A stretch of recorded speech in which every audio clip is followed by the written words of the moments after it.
For Meghan Markle's spare Prince Harry, these are explosive times. Accused of racism, misogyny, bullying and imperious snobbery, the devastated Duke's cherished royal brand has been disastrously damaged to the point where it may never recover. And, make no mistake, the catastrophic crisis engulfing her hapless husband could not have come at a worse moment for Meghan, as she desperately tries to repair her own tarnished image in a tawdry bid to rake in $1 billion fortune. An all-consuming endeavour that seems to have left the Duchess way too busy to come to Harry's defence in his darkest hour. Shame on her. While she puts her $10 a jar jam and other overpriced tat up for sale on her problem-plagued lifestyle site as ever, her distraught other half is mired in the fast-escalating scandal of his life, deploying his posh pals to fight an ill-advised battle against the formidable Dr. Sophie Chandorkar after she sensationally alleged that the prince is a racist, misogynist bully who talked down to her and plunged his charity Centre Barley into deep difficulties thanks to the notorious Sussex toxicity. Although he has not spoken directly about this bitter conflict, the King's son has let it be known he strenuously denies Dr. Sophie's serious charges. The latest exchange of fire has unfolded following Harry's shock resignation from the charity he founded in 2006 to honour his late great mother, Princess Diana. Incredibly, the royal runaways' allies say that Zimbabwean lawyer Sophie is shamelessly playing the race card, which, coming from the husband of voracious race card player and professional victim Meghan Markle, smacks of jaw-dropping double standards. Centre Barley, set up to help African kids afflicted by the scourge of AIDS and HIV, has unravelled amid a furious row over the colonial style of fundraising favoured by Harry. Shades of white saviorism as wealthy benefactors gathered at Polo matches in Florida, where the champagne flowed a long way from the dirt-poor black children the assembled smug millionaires were supposed to be helping. The optics were as anachronistic as they were terrible. And when charity chair Sophie moved to switch the organisation's cash operation to Africa, His Haughty Royal Highness called for her to quit. She refused. So he went instead, along with the other lackey trustees. Now it has emerged that the cultural dispute came to a head at one of Harry's polo events, to which he unexpectedly brought Meghan, who appeared to deliberately upstage Sophie in an awkward jostling for prime position at the post-match trophy presentation. As gossip about the excruciating spectacle reached fever pitch, Harry ordered seething Sophie to issue a statement of support for his wife. When she declined, stressing that Centre Barley was not an extension of brand Sussex, Sophie says she received a high-handed message from Harry imperiously demanding that she explain herself. Who the hell does this guy think he is? The good doctor also told of how they lost out on a prestigious venue because of the prince's naive last-minute request to bring a Netflix film crew. This threw the various commercial sponsorship deals into disarray, and the entire occasion had to be hurriedly rearranged. Whatever the rights and wrongs of this shocking war of words, one thing is clear. Harry has made an enemy of a redoubtable woman who knows how to hit him hard where it hurts. He now stands accused of exactly what he accused the royal family of, as well as millions of Brits. Racism, born of unconscious bias. Poor old Ginger Nuts is reported to be utterly stunned and dismayed to have had the tables so humiliatingly turned on him. You might think serves him right, but I couldn't possibly comment. Now, as his venal spouse cashes in like a saleswoman possessed, and he loses yet another way to fill his increasingly empty life, the big question is, what next for Harry? Concerned friends say he rarely leaves his Montecito estate, mopes around doing very little at all, and that the centre ballet debacle has plunged him into despair. It will surely take more than just the once every 2 years Invictus Games to give the directionless Duke a sense of purpose. Does he regret exiting Britain and all that he left behind? You decide. Meanwhile, the superfan Team Sussex lynch mob that hunts in maniac packs has so viciously piled in on Dr. Sophie that she has been forced to shut down her social media accounts.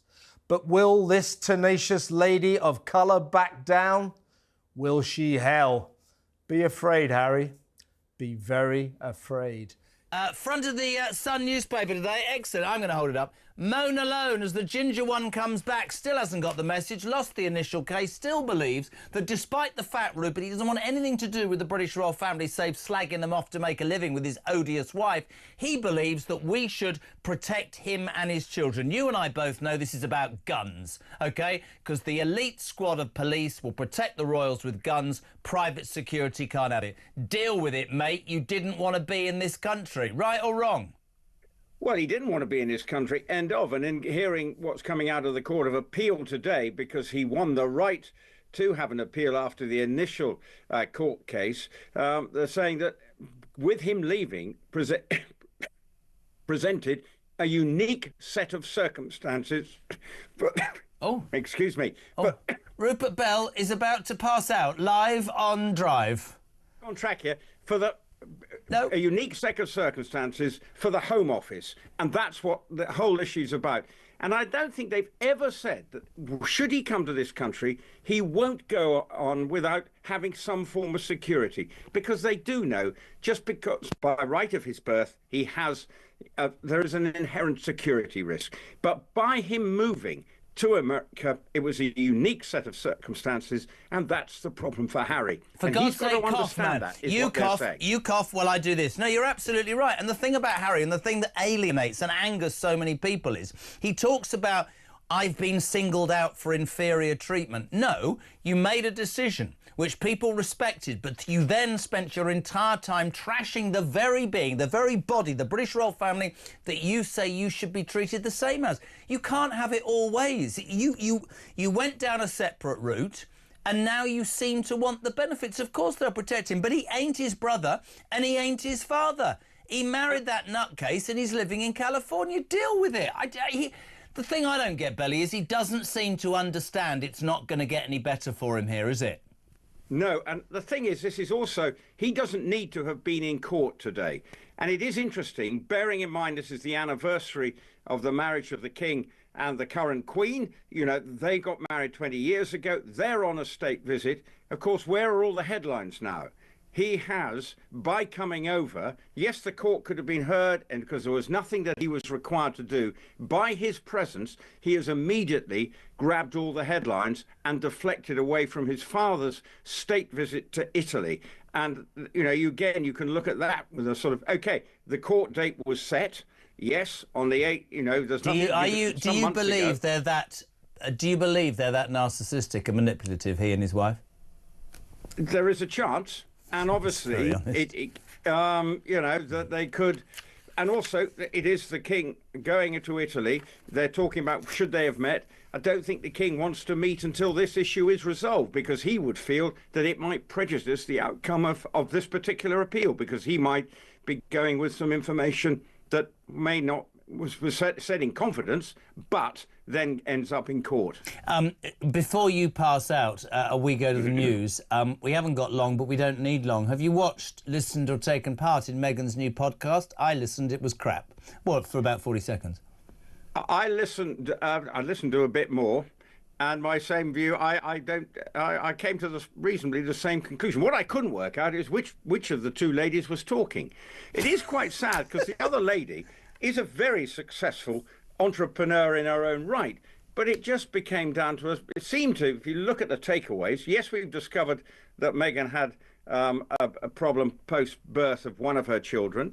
But we've also discovered that, you know, that everything was about fawning all over Meghan, and it was a series of platitudes. What I wanted to hear, and it was the same when she interviewed Serena Williams, I wanted to hear what drove this very successful 35-year-old, after running Tinder, to set up Bumble, all the trials and tribulations, not when it comes down to box packing and that she gets up and wondering about the packaging because of Meghan. And I'm afraid the approach is wrong. It all seems to be designed to say how wonderful Meghan is, rather than we should be saying how wonderful her guest was.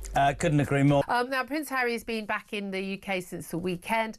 He's here for this court case, a Court of Appeal case, where he's basically challenging the latest ruling from, bizarrely, you know, his own father's government is against basically HMG, His Majesty's government, basically calling for more security. In terms of what has been said, it's a two-day hearing on the second day now. Do you think any convincing arguments have been made for why he does need more security? And what do you make of his barrister saying that, you know, he and Meghan basically felt that they were singled out for inferior treatment and they had to step back as working royals? Well, I think what his barrister has said is complete and utter poppycock, to be perfectly honest. Look, Harry was the one who made the decision that he wanted to go and live in America and make his own money. Yep. Absolutely fine. No problems whatsoever. Yep. Whatever's happened under the bridge and everything else, whatever. He cannot expect to have a gun bodyguard on standby just in case he decides to turn up here again. Now, the simple facts are that when he is here, there is a Metropolitan Police liaison officer who links in with his people and tells him whether there's any real threats or anything like that. It's the same for all members of the royal family and any other members of the government who have bodyguards. Now, Beatrice and Eugenie are not members of the working royal members of the royal family. Yeah. They do not get gun bodyguard. Prince Andrew had his gun bodyguard taken away, as we all know, for the reasons he had it taken away. But at time never met a paedophile he didn't like. There we are. Yeah. No. No. And his own brother paid for his security for a time, and then thought, "Hang on a minute, you know, this is a waste of money. You're going to have to pay for this." So you're still earning. Well, he's not earning money, but he's still got a bit of money in his bank. Certainly a lot more than I have. Yeah. I don't know about you, Julia, but certainly a lot more than I have. Now, you look at Sophie Wessex, now the Duchess of Edinburgh. Yeah. She gets a gun bodyguard whenever she's on royal duties. Yeah. Other times, no. Same with Princess Anne. Yeah. And they've made that assessment. Here's the thing, though. I don't think that Prince Harry is at the same risk level. I think it's a much higher risk level than a lot of those, because he is the son of Diana, therefore high profile, because he's the son of the king, and because he fought in Afghanistan. And it seems to me that the more security there is for, you know, for William and Kate and their family, the more, well, they're too hard to target. And if you're a nutter, Islamist extremist or whatever other kind of nutter, you'll go, you know what?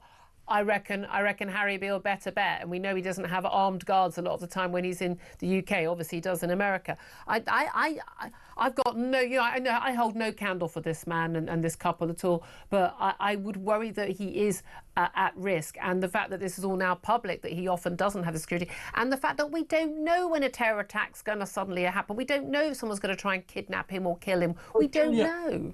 On that point of being a terrorist possible attack, it wasn't other members of the royal family who wrote in that dreadful book that he killed 20 Taliban and practically boasted about it.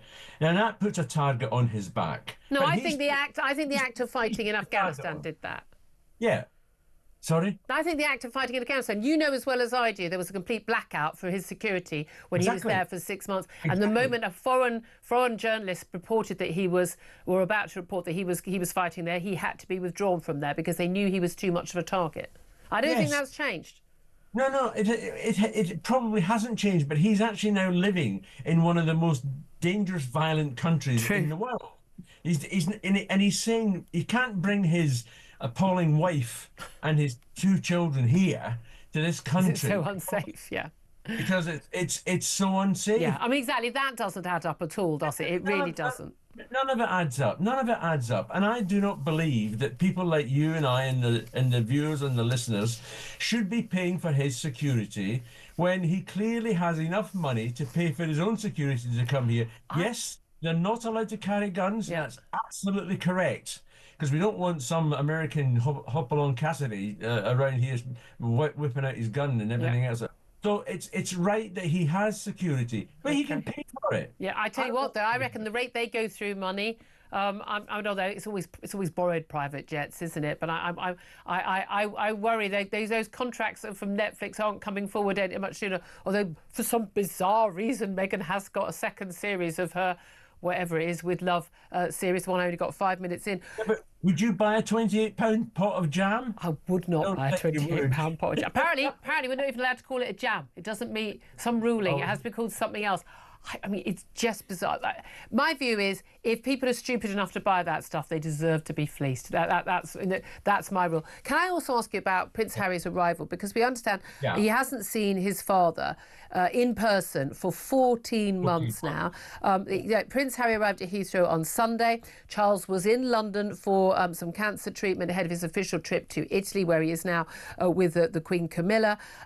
We don't know if the Prince requested a meeting and it was turned down, or if the King requested a meeting and it was turned down.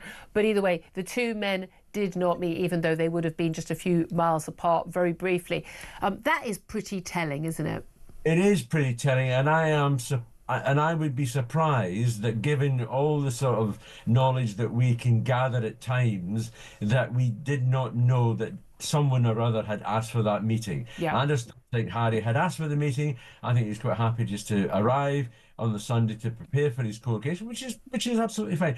But it's another sign that his father and son are not of the best of friends. And also, and again, I know the King has recovered very well from his cancer treatment. We know how he had to take some time to relax recently.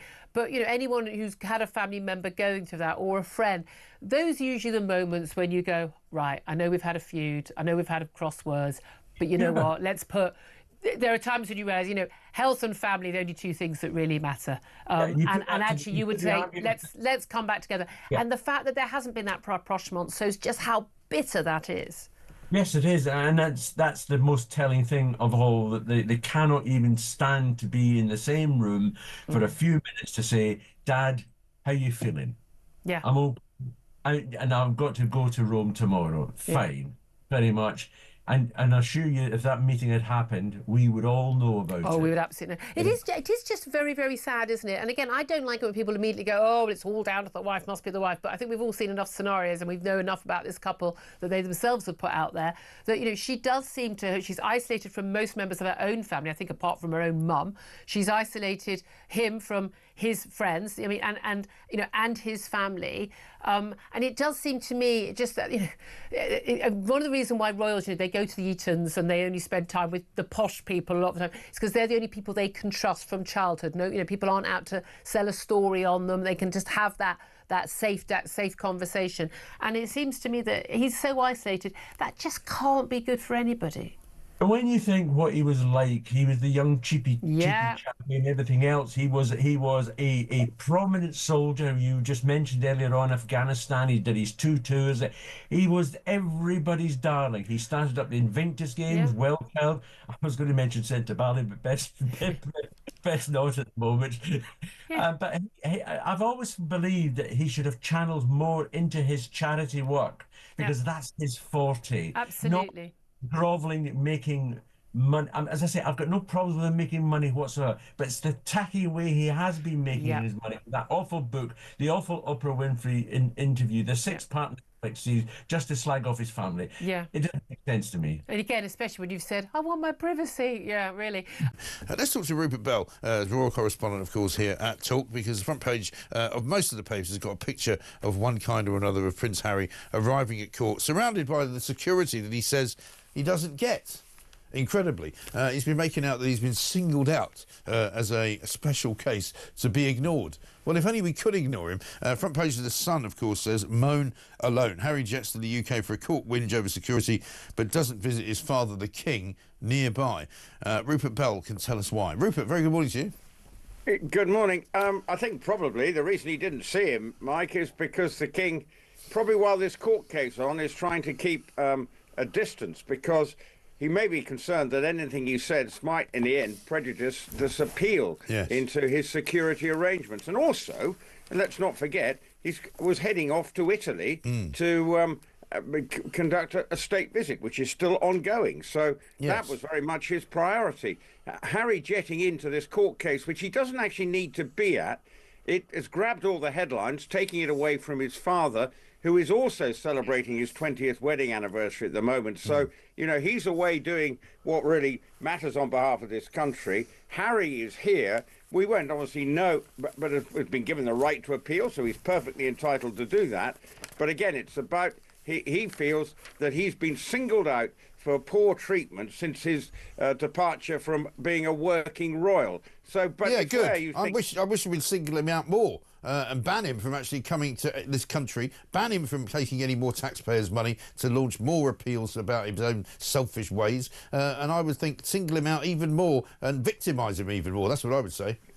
Well, he's still a member of the royal family, and he's still, even if he was in America, he's still, I suppose, could be perceived as a target for somebody if he really wanted a target for ridicule, in my view. Well, at the moment, there doesn't seem to be a great deal of PR going in his favour, and it's not, you know, obviously he's had his problems with his charity, Centre Barley, which, you know, again, when he pulled out being a trustee in that, things aren't going particularly well for him. And then there's talk that he could have perhaps gone to a friend's wedding, but he didn't. Right. You know, he's very much isolated from all his friends here in Britain, and so he'll go back to Montecito. And probably what he won't be wanting to do is read some of the reviews for his wife's podcast, which came out yesterday, which are pretty damning, it has to be said.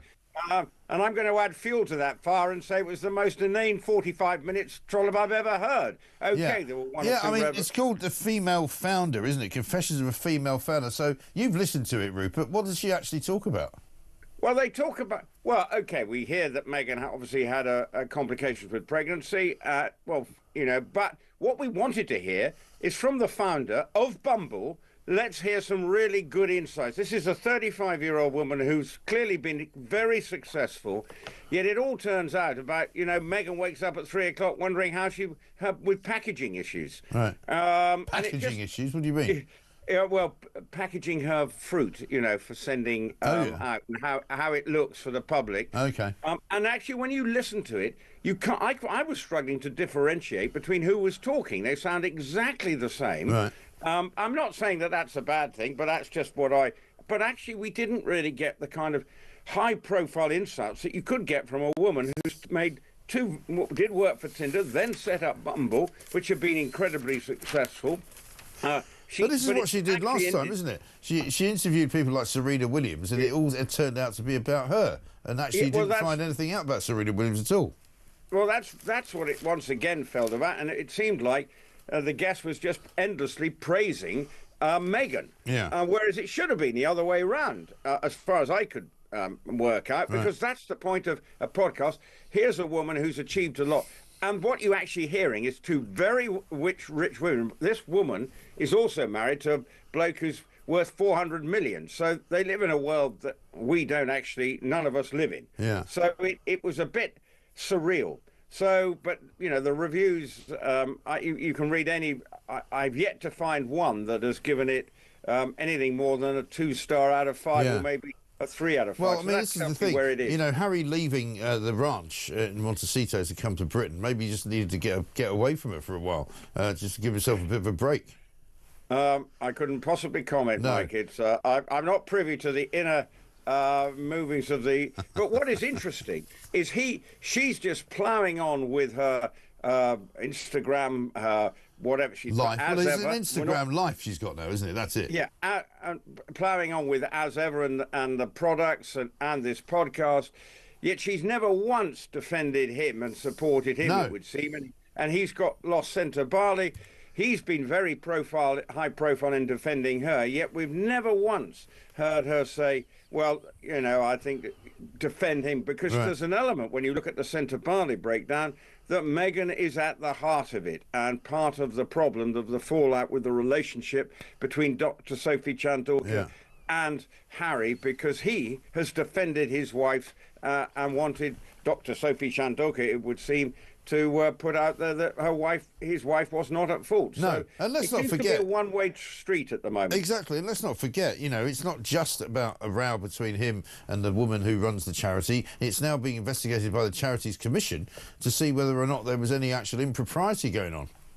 Exactly. So there is an element of he said, she said about the whole thing. So, you know, we will get to the truth, but I'm sure Dr. Sophie Chandorka she's a high-flying lawyer whose family are the third biggest donor to the charity, so they are wholly committed to it. So, you know, it will be quite interesting what the Charity Commission reveals. It will also be quite interesting, obviously, when we know what the result of this Court of Appeal is with regard to Harry's security, and has he wasted a whole lot of money? That will, again, but I still don't think, even if he is allowed to have the security, I'm pretty convinced Meghan's not going to be on the first flight to this country. No, I think even she, despite the thickness of her rhinoceros-like skin, understands that people here don't really want to see her and don't really like her. There's a pretty good chance that if she did go out in public, she'd probably get booed.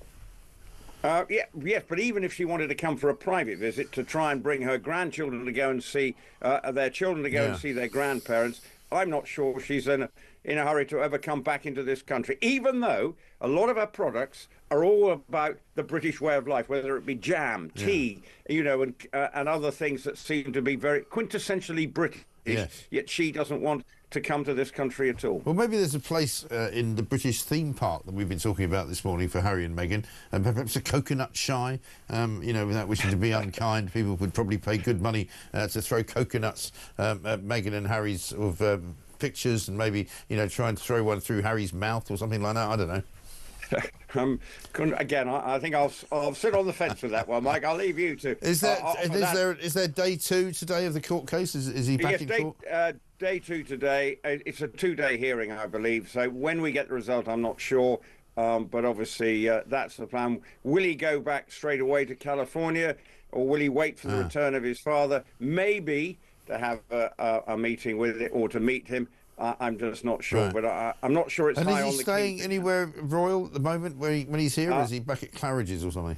I don't know his place of abode, but normally when he comes in, he seems to find a hotel to stay in rather than one of the royal residences in London, which I'm sure he could stay in if he wanted to. Perhaps Lindsay Hoyle could put him up in one of his grace and favour apartments that he spends so much money on. Well, he could use one of his private jets, couldn't he? Well, yeah, absolutely right. So I can't quite believe this fact, but on Wednesday it is 20 years since King Charles married Camilla. Yeah, I must admit, I suddenly thought, 20 years, where's that time gone? Yeah, because it honestly feels like yesterday. Yeah, and they got married on, the Grand National was run on the day that they got married, and the Queen made a speech that which actually referred to the Grand National, you know, how many hurdles they'd gone over. Because let's be honest, when it sort of got back together again after the divorce from Diana and all that, and there was a great anti-feeling towards the Queen, and that she was certainly the wicked stepmother, you name it. She was not someone who the public took to. But over a very clever strategy, they've kept her now, brought her into the fold. It's been a sort of drip feed. And actually, when you look over the last 18 months or so, she has been the sort of rock that's at times kept the royal show on the road, bearing in mind that the King is recovering from cancer, and the Princess of Wales, likewise, recovering from cancer. So they were down on numbers. So she's had to do some of the many more probably engagements than she would. Remember, she's also 77. So most people then might be thinking it's time to take it easier, but no one would fault her sort of commitment.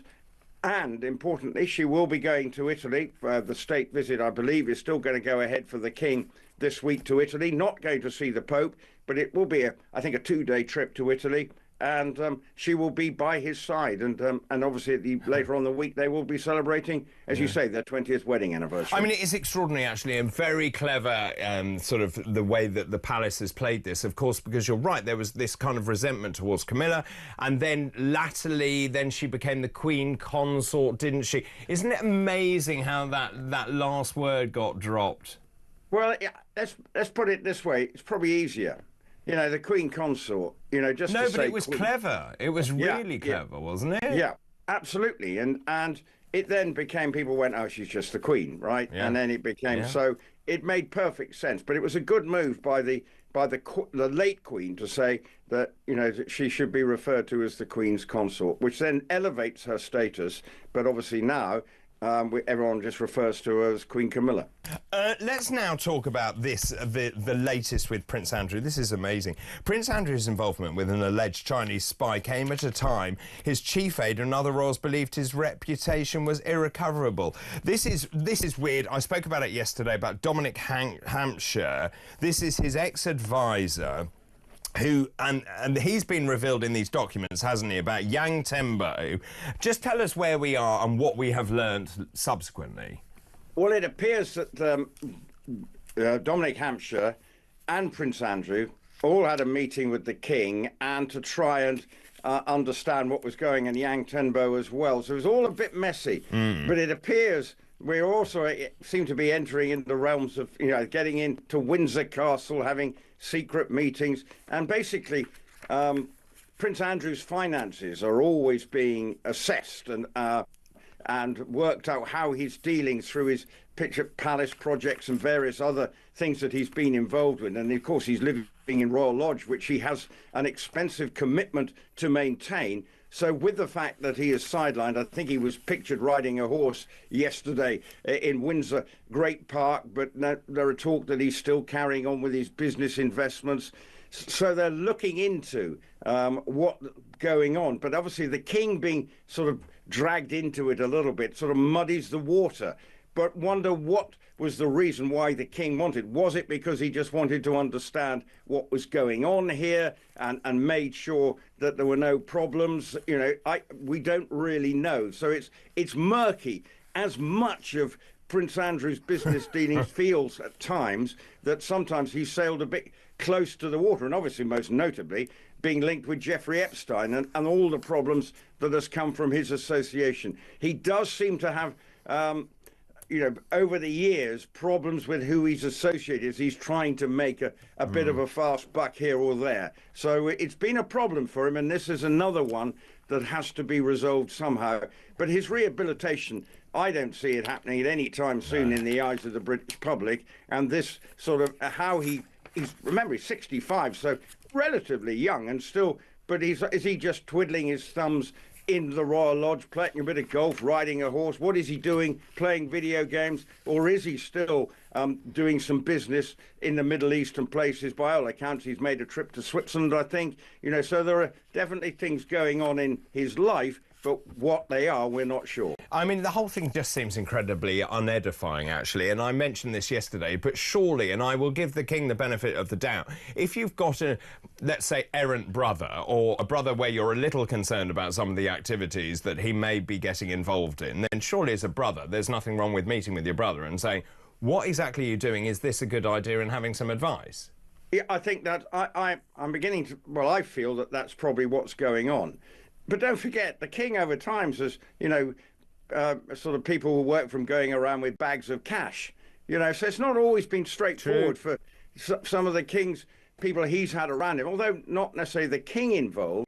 But, you know, the royal family can occasionally, people want to be seen with the royal family. So occasionally the people who may be sailing, you know, with their financial dealings a bit close to the wind, you know, degree of respectability by association with the royal family. So it's not an easy, you know, it's a balancing act. And obviously now it will always be scrutinized. And I think even now, because, you know, it is straitened times at the moment. People are finding it an economically tough time. If the royal family look to be sort of carrying on in a cavalier fashion, that won't go down well with the British public. So the royal family have to be very mindful how they go about their day-to-day business, and particularly, You know, there's talk, you know, we never heard about Prince Philip's will. I think that's locked up for 90 years. We probably won't ever know what was in the Queen's will as well. So all the finance, we never quite know enough. But I'm not saying we should have it, but the royal family have to make sure that they're going about their business in as squeaky clean fashion as is possible. Right. You know how much I love Harry and Meghan. You know that, don't you? Oh, yeah. Well, so there's a big article in the Daily Mail. Prince Harry should be nervous his unpleasant message to Centre Barley boss will leak to the public because he's been so outspoken about his wife being bullied in the past. Apparently, well, there's all sorts of gossip involved in this. Apparently, Harry allegedly sent her an unpleasant and imperious message that reinforced ideas that he's used to people being subservient to him when Centre Barley's chair refused to publicly back his wife in a row over the Polo event last year. Look, there are two sides to every story, aren't there? It's difficult to get the truth here. What's your reading of what is going on? I mean, the whole thing's really acrimonious. It is. And as you say, he said, she said. There's an element of that. But Dr. Sophie Chanduka has certainly gone onto the front foot. And if there were these messages, and by all accounts, the person who wrote that article is absolutely convinced that this is true, that he did try and say to her, you need to now try and paint Meghan in a positive PR light. And she was basically saying, I'll have none of that, and by all accounts. And that broke down their relationship. So obviously Harry and his fellow trustees aren't happy with this. But what she's also saying, that's Sophie Chanduka saying, Harry, because of what he's done over the last 3 or 4 years, has created a problem for his charity in that they struggle to raise funds. And then there was the trustees are saying, well, why is she spending £400,000 on consultants? But these consultants are trying to work out the best way forward for the charity, given Harry at times is a toxic brand because he's been obviously very disrespectful, you would say, to the royal family. And obviously, Meghan and all the allegations that she and the sort of furor around her. So it's almost he's now got it back on his foot now. That's how is he going to deal with this? And it doesn't look good for Harry if it's true of what is supposed to be said in those texts. But it's ultimately the only losers in this are the people who are supposed to be benefiting from the Centre Barley charity because it's being investigated by the Charity Commission, and at the same time, you know, presumably they're struggling to raise the necessary funds to go about their business. And of course, Prince Harry and his friend Prince Satho has also resigned from this. It's an absolute mess. I mean, they're accusing her of poor governance, as you say. I think fundamentally also Harry isn't the asset that he once was to that charity. No, and because he's no longer part of the royal family, as we were mentioning earlier, people like to associate themselves with the royal family because it can be seen in a positive light. And Centre Barley definitely had all the right intentions and, you know, and what it was meant to do. But it's obviously gone sour, and sometimes you get the impression playing polo, raising charity, that looks like very much a sort of imperial sort of, you know, back to the days of the Raj, we're raising money through polo. Is that the optics that the charity should be presenting? And that's one of the things that Sophie Chanduka was saying. We need to bring it back into Africa and actually bring it back to where it's most needed and look as if, rather than going around and having jolly days playing polo, yes, you might be able to raise money, but is that the right optics for the sport? And as he's no longer part of the royal family, it is harder for him because he's actually got to put in the hard yards. And yes, he was very good at doing all this stuff, and we've seen him actually enjoy and engage with people when he's out there. But at the moment, he's got a lot of problems in terms of dealing, with where he is going. What direction does he go now? With his wife, OK, you may disagree with what she's doing to jam jars and elevating them to new levels of sophistication and honey and all that. But she's at least, you know, in her words, she's trying to become a billionaire and make as much money as possible. But what's Harry doing? At the moment, he looks a rather rudderless man who's now lost the charity to Centre Barley. Invictus Games, well, that is still something that he's involved in. But even with that earlier this year, Meghan turns up and steals the show a bit rather than the focus on the servicemen and women who were taking part there. So it's not an easy path for him at the moment because he's not sure where he can go, because does he get into business? Well, he does a few things, but I'm not sure how well they're going either. What on earth is going on in Prince Harry's Centre Barley charity? This was, of course, co-founded by the Prince back in 2006 with Prince Siso of Lesotho to help young people in Southern Africa, especially those with HIV or AIDS. And it's all got a bit nasty, hasn't it, with the former boss of that charity basically saying that Prince Harry is a misogynist, a racist, that she was forced to defend Meghan after some sort of weird, uncomfortable-looking photo shoot at a polo match, and saying, no, I refuse to be brought into the whole Meghan propaganda train. And the whole board have stepped down and blamed her for being poisonous and toxic. Either way, doesn't look very good for the kids who need the AIDS treatment. Let's speak now to Angela Levin, royal biographer. Angela, make this story make sense to me, because it's, we've got Prince Harry saying there's blatant lies coming out of the former head of this charity, and she's meanwhile saying, Sophie Chandauka, she's the one saying that actually Harry's the one who's toxic. Who is to blame here? Well, it's difficult to say that because I haven't been on the spot. But, I mean, we do know that Harry and Meghan, because she was involved in it since last April, don't always tell the truth.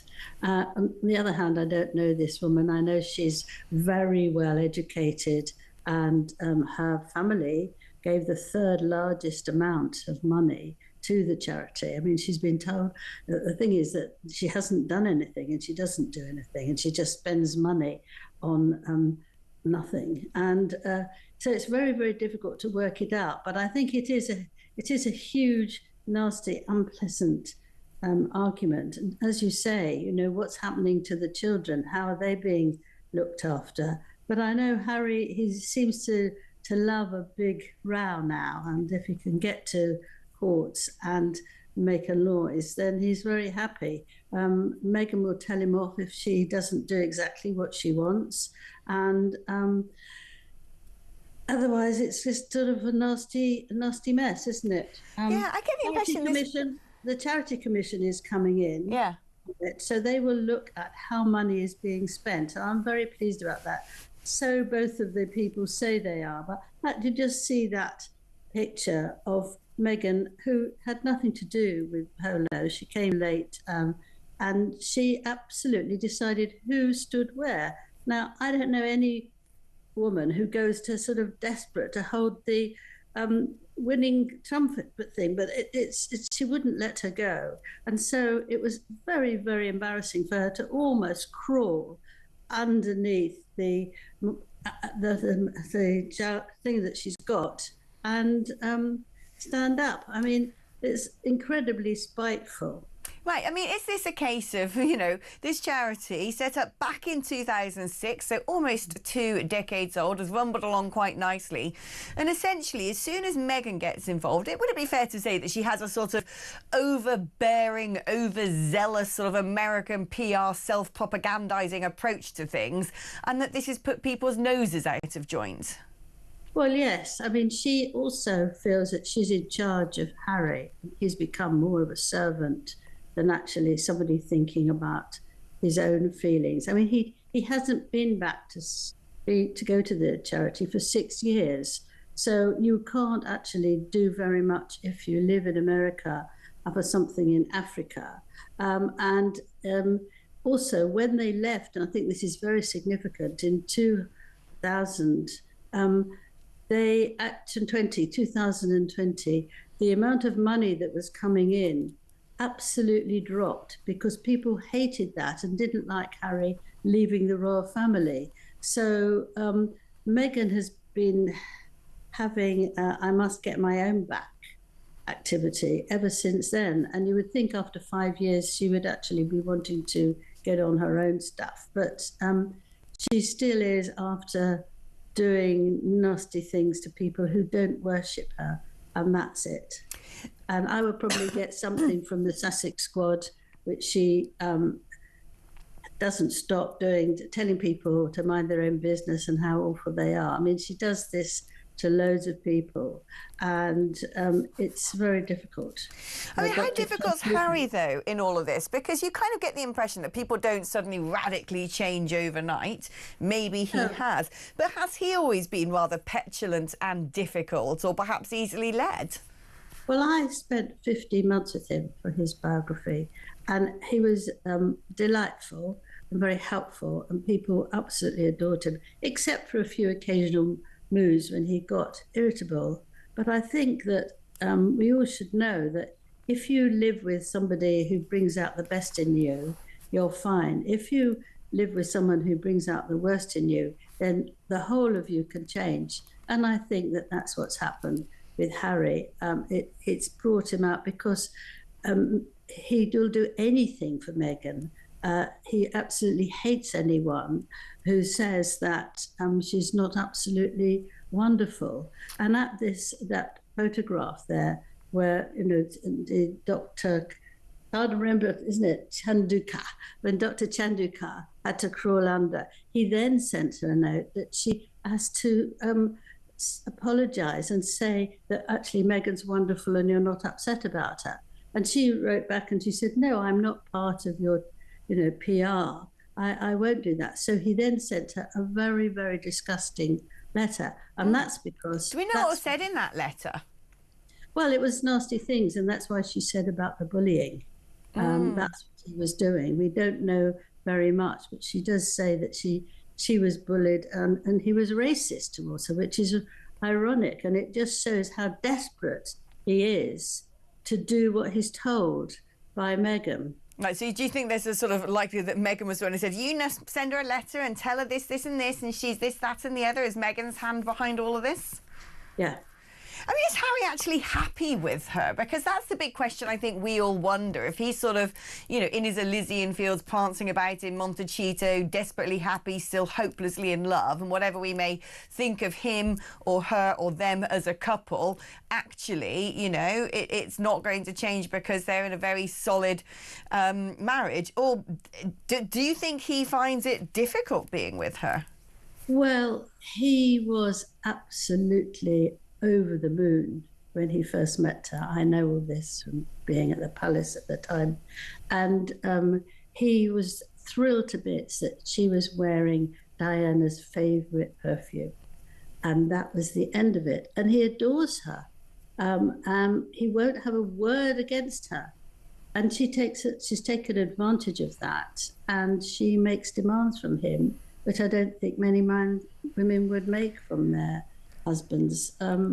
I just think that she is not a very nice person. And when you see them at the Invictus Games, she was kissing him and necking him and all over him, which was extremely unnecessary. You don't have to do that if you've been with somebody for 3-4 years. It's quite vulgar, really. But it took all the attention for her. And then the next week, she's saying he's not to come when I'm working. We have separate working hours and we're going to do things. Yeah, it's funny, isn't it? Whenever it's a Harry project, she has to be there, doesn't she? She has to pop up and be in the photo, arms all around him, pouring at him like a love-struck teenager, doing that thing where she looks all doe-eyed, looks up at him like this, which you kind of think, oh, get on. But then when it's her stuff, her cooking programme, her going to visits and sort of charity events, she doesn't want him anywhere near it. In fact, the most you get is a sort of really pathetic, embarrassing, cringeworthy shot of him doing something like looking through the window and juggling. I mean, it's really grim. I think most of us remember that. It was her birthday and she was sitting at her desk and he was outside looking like a poor young boy who actually had nowhere to go and had to sleep in the street. That was the image. I think also you can say of this that she hasn't helped him. Have you heard a word what she said about him? No, she's busy doing her cooking and saying how wonderful she is, and she's selling her clothes and she's selling her cooking, she's selling these parcels to everyone, but they haven't been stamped yet. And so I don't know how anybody's getting these things. Which is so wonderful because they're already out. But maybe they're not out at all, because how can you sell things that actually haven't been okayed by the companies? Yeah, no, I don't get it either. I'm certainly not in the market to go buy some as ever jam or whatever it's called. Quite frankly, I can live without that muck. Then Prince Harry, the Duke of Sussex, was hit out this morning at blatant lies about Sentebale, the African charity at the centre of a race row, which he was, of course, the patron of until relatively recently when he resigned. The Charities Commission is now going to open a statutory inquiry into Sentebale, thanks to the complaints made by Sophie Chandorka, who, of course, has said that the Duke of Sussex is guilty of bullying her and using inappropriate and unpleasant language. Unbelievable stuff. Rupert Bell is here, Talk's royal correspondent. Rupert, very good morning to you. Good morning, Mike. This story has got some legs, hasn't it? Still going after about 5 days. Yeah, and it's a sort of element of he said, she said, who said what. And so that's why the Charity Commission are now going to be investigating, brought about by Sophie Chandorka, who said since the trustees resigned, to look at the governance. And one of the questions that the Prince Harry's team and the group of trustees has said, all this money that's been spent on consultants. On the other hand, Sophie Chandorka has said the Prince Harry creates problems for the charity because they find it hard to get people to contribute to Sentebale. So it's a really murky, messy sort of situation. And it really is sad because ultimately the people who are suffering are the people that Sentebale is designed to help in Africa. Yeah. Because at the moment, I mean, if you're looking at a big donor, a charitable donor, you'd probably be questioning whether you should be giving money because there's all the infighting that has been going on. Well, at the moment, the fighting is quite clearly out there. It's a verbal war of words, it fears. But the Charity Commission, hopefully, will sort of give the correct picture of exactly what is going on. Sophie Chandorka has said she's got nothing to hide. Right, exactly. And Harry has issued a statement, which is unusual because we had said until yesterday he's not really said much about this whole situation. He says, I've had a clear goal to support the children and young people in Southern Africa in memory of our mothers. What has transpired over the last week has been heartbreaking to witness, especially when such blatant lies hurt those who have invested decades in this shared goal. Well, he may say that, but I mean, he's now resigned as the head of the charity, so he's obviously not got that goal anymore. Well, no, but he would like to get it back, and ultimately he wanted to say that Sophie Chandorka should resign, and then he could, the trustees could appoint someone new. But one of the reasons that the problems for Harry is that there are sort of suggestions that he was putting pressure on Sophie Chandorka to put out positive statements about him and Meghan following that polo match last April, where, of course, there was all the hoo-ha around the presentation of the trophy, and that seemed to be a reason why their relationship broke down. So it's just a very unseemly mess. But once again, Harry in the spotlight for probably all the wrong reasons. Now, it might in the end prove that he has a case, but at the moment, if you look at the facts, once again, Harry has embroiled himself something in blatant lies. Let's be honest, so recollections may vary, is one of the statements that was put very firmly to Harry and Meghan back in the day over various things that they had said. So at the moment, you have to take it all sort of with a sort of guarded view of it, because it's a mess, and it is. And Harry again has got himself in a position where he's in the spotlight for the wrong reasons. It is interesting though that his wife hasn't actually leapt to his defence here, where he's always leaping to her defence. No, she said nothing. She's too busy worrying about what to do with raspberry jam pots when they've been used. So, well, I was saying yesterday, obviously now that if you want to buy some of that raspberry jam, which I understand you can't because she only made about 10 pots of it and it's all sold out, you have to add a 10% tariff onto it now because it'll be coming from the US of A into Britain, right? So it now costs £12.10 now, not £11. Well, and the honey's even more expensive. Yeah, 22 quid for that. Yeah, I mean, and again, We're not sure of the provenance of the honey, but it must be the best honey that's going available in America, I would have thought. Well, indeed. I've never been a fan of American honey, to be honest. It's not one of the things they do well. But, I mean, this is the other thing. You know, she's quoted from emails that Harry has sent her, this woman, Sophie Chandorka. So presumably she'll make all of those available to the Charities Commission, which might mean that they all get published. Well, yes, and she's a feisty lawyer, clearly, yeah. And she would have made sure that she'd got all her position well sorted out, because she suddenly found herself in the storm because they resigned and she'd hardly had time to notice it. But I think, and that's why she did that interview at the weekend, where she definitely was trying to get on the front foot. But it's up to the Charity Commission now to see if they can sort this unseemly mess out. Yeah, absolutely right. It's been a pretty busy week over here in the States for Meghan Markle. Unfortunately for her, though, I don't think anybody cares. I don't think anybody really well, we care. is that engaged. Yeah. No, I mean, well, we need to obviously get into Harry and this increasingly excruciating legal battle he's pursuing against his father's government for police armed protection when he comes to Britain. I think this is his second appeal, and he just won't give it up.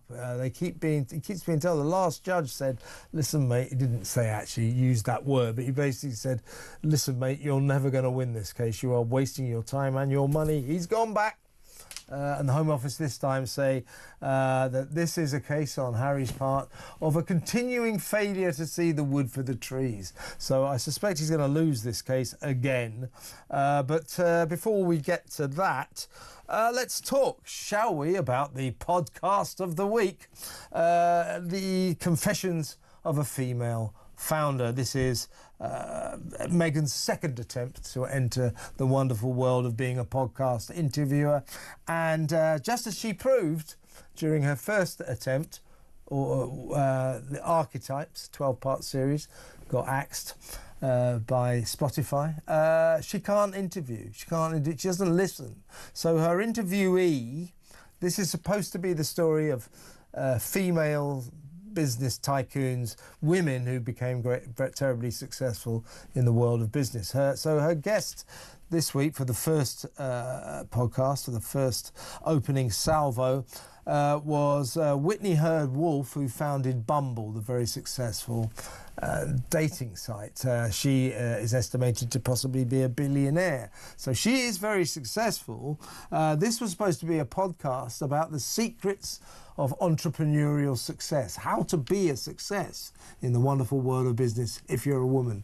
I don't think Meghan even asked her any questions about that. All that kept happening was, I don't think she even listened to a word that Whitney said.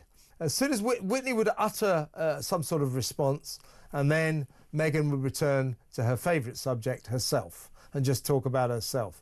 But also, as we feared, it's a pretty dry subject, and it's a pretty boring podcast, to say the least.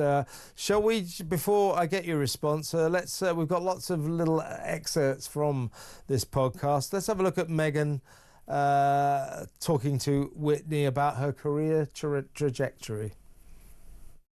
Want the conversations to feel relaxed and easy. Yeah. And also thinking about how I am just in it right now. Talking to people who've also been so in it. Yep. And have so many iterations, whether they've IPO'd or they're at the beginning of their climb, or they said, great, I'm done, and then came back.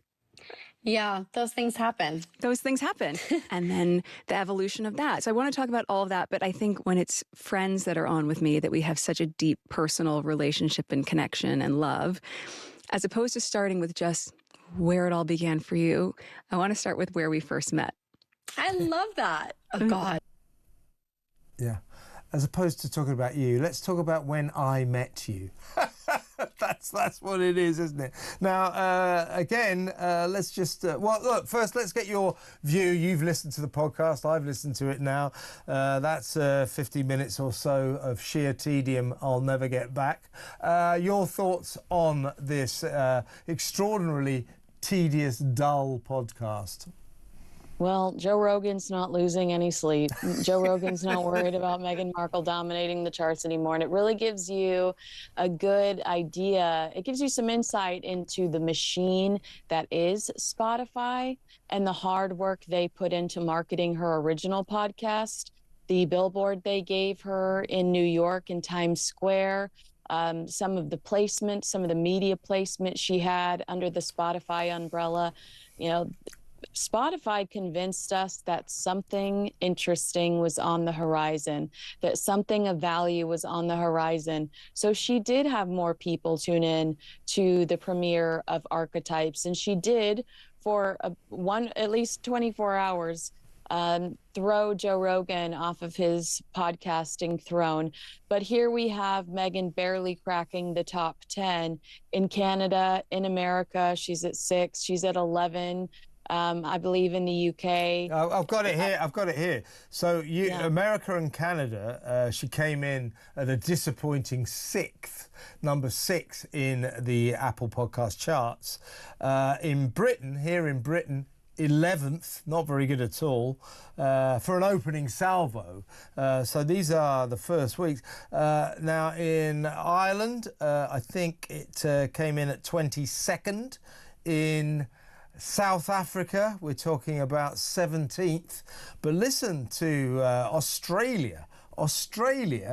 It limped into the charts at 57th. I get a lot of work in Australia. I'm not surprised by that at all. Me getting a lot of work in Australia translates to Australia's not a very big fan of Meghan Markle because Australia loves me. Because you're not a very big fan either, nor am I, to be honest with you. But those are bad numbers. Those are bad chart positions for the introductory opening salvo of a podcast series, aren't they? Listen, this is what I'd like to... this is another excerpt from it. This is Whitney telling Meghan how famous she is. Listen to this. That was the beginning, and that was even where I didn't think it was going to become a friendship that would also be in many ways the soundboard for me with work and business. And I was still in such an incubation stage, not even of a brand, but just an ideation of what it could be. And you always, think about so many times sitting there where you're like, okay, let's talk it through. Let's make a plan. What's the business plan? What do you want to do? What's your essence? No way, this could be right for you. And just helping me, whereas so many people, I think, often will make the false assumption that when someone is really successful, part of that success is because they keep it close, where really part of that success is because you share it so broadly. Well, that wasn't her. That was Meghan talking about herself again. And as you heard, ideation. That's not a word. She doesn't speak English. She speaks Californian, doesn't she? Californian claptrap. And this is my favourite bit, Kins, where she describes what as ever, her little bric-a-brac site where she flogs jam and other tat to make money, to turn herself into a billionaire, a cash cow, if I can put it that way. Here she is talking about her essence. Listen to this. Creating your own thing, but I would love to talk about even before all of that. Before all of that, what was that voice inside? Who was that person inside that knew you had an entrepreneurial spirit or not? No, I think that's amazing. And I will say, I do think your story is just you. Like, it's just an embodiment of you. And I always think that those are the best entrepreneurs, where they just basically, I don't know, it's like they bottle their essence, and that doesn't have to be a perfume company, right? Oh my God, that keeps coming up. That's so wild. That's so wild. Yeah. You said that exact thing. Yes, your essence. How do you bottle your essence? Yeah, it's like, how do you bring you to the world? And what's interesting, I've always said this about consumer products and technology. You can feel the DNA of the founder. What are they talking about? Do you know? I feel like they're just using buzzwords that they found in hashtags on TikTok to try to sound like they're hashtag girl bosses. And you know what's sad is that one of those women actually is Whitney. But unfortunately, she's got a terrible host that isn't engaging her in legitimate strategies or conversations surrounding the growth of her own business in her own path. I don't care about Meghan Markle's essence. In fact, I'm pretty sure I'm allergic to it. Well, so but hang on a second, though, Kinsey. You must remember, this is a direct quote from Meghan, again, on this powerfully dull podcast, that, as ever, her jam-flogging lifestyle site, is that she now tells us is, I'm quoting here, an extension of my essence. What's that mean? What does that mean?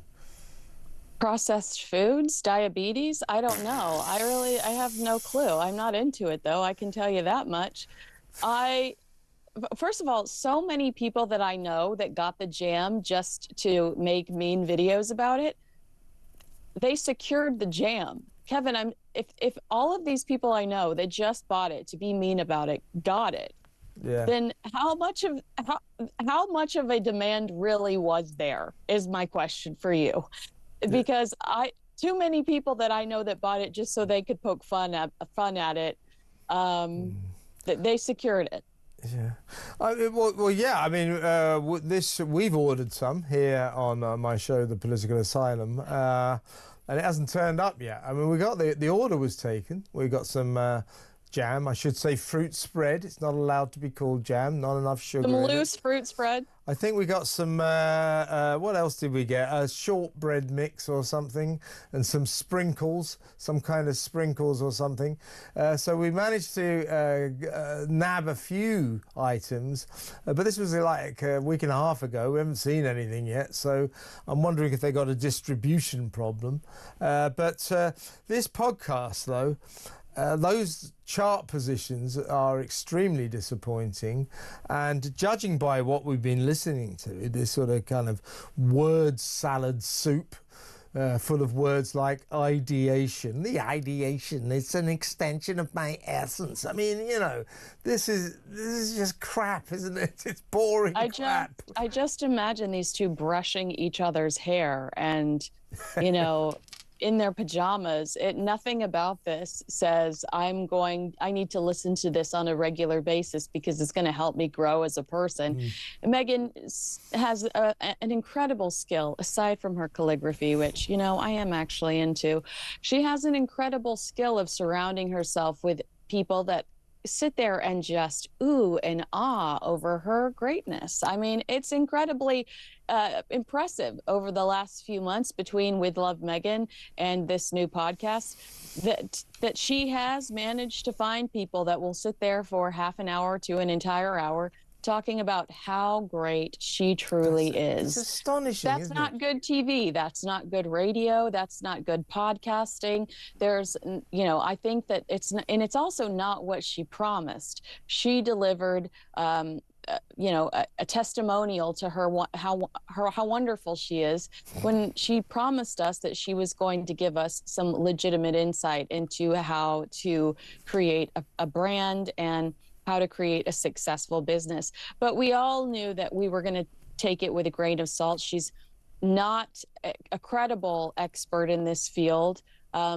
because half of the product that she sold, when honey specifically, wasn't even available to the consumer, whose credit card information was gleefully accepted on her website.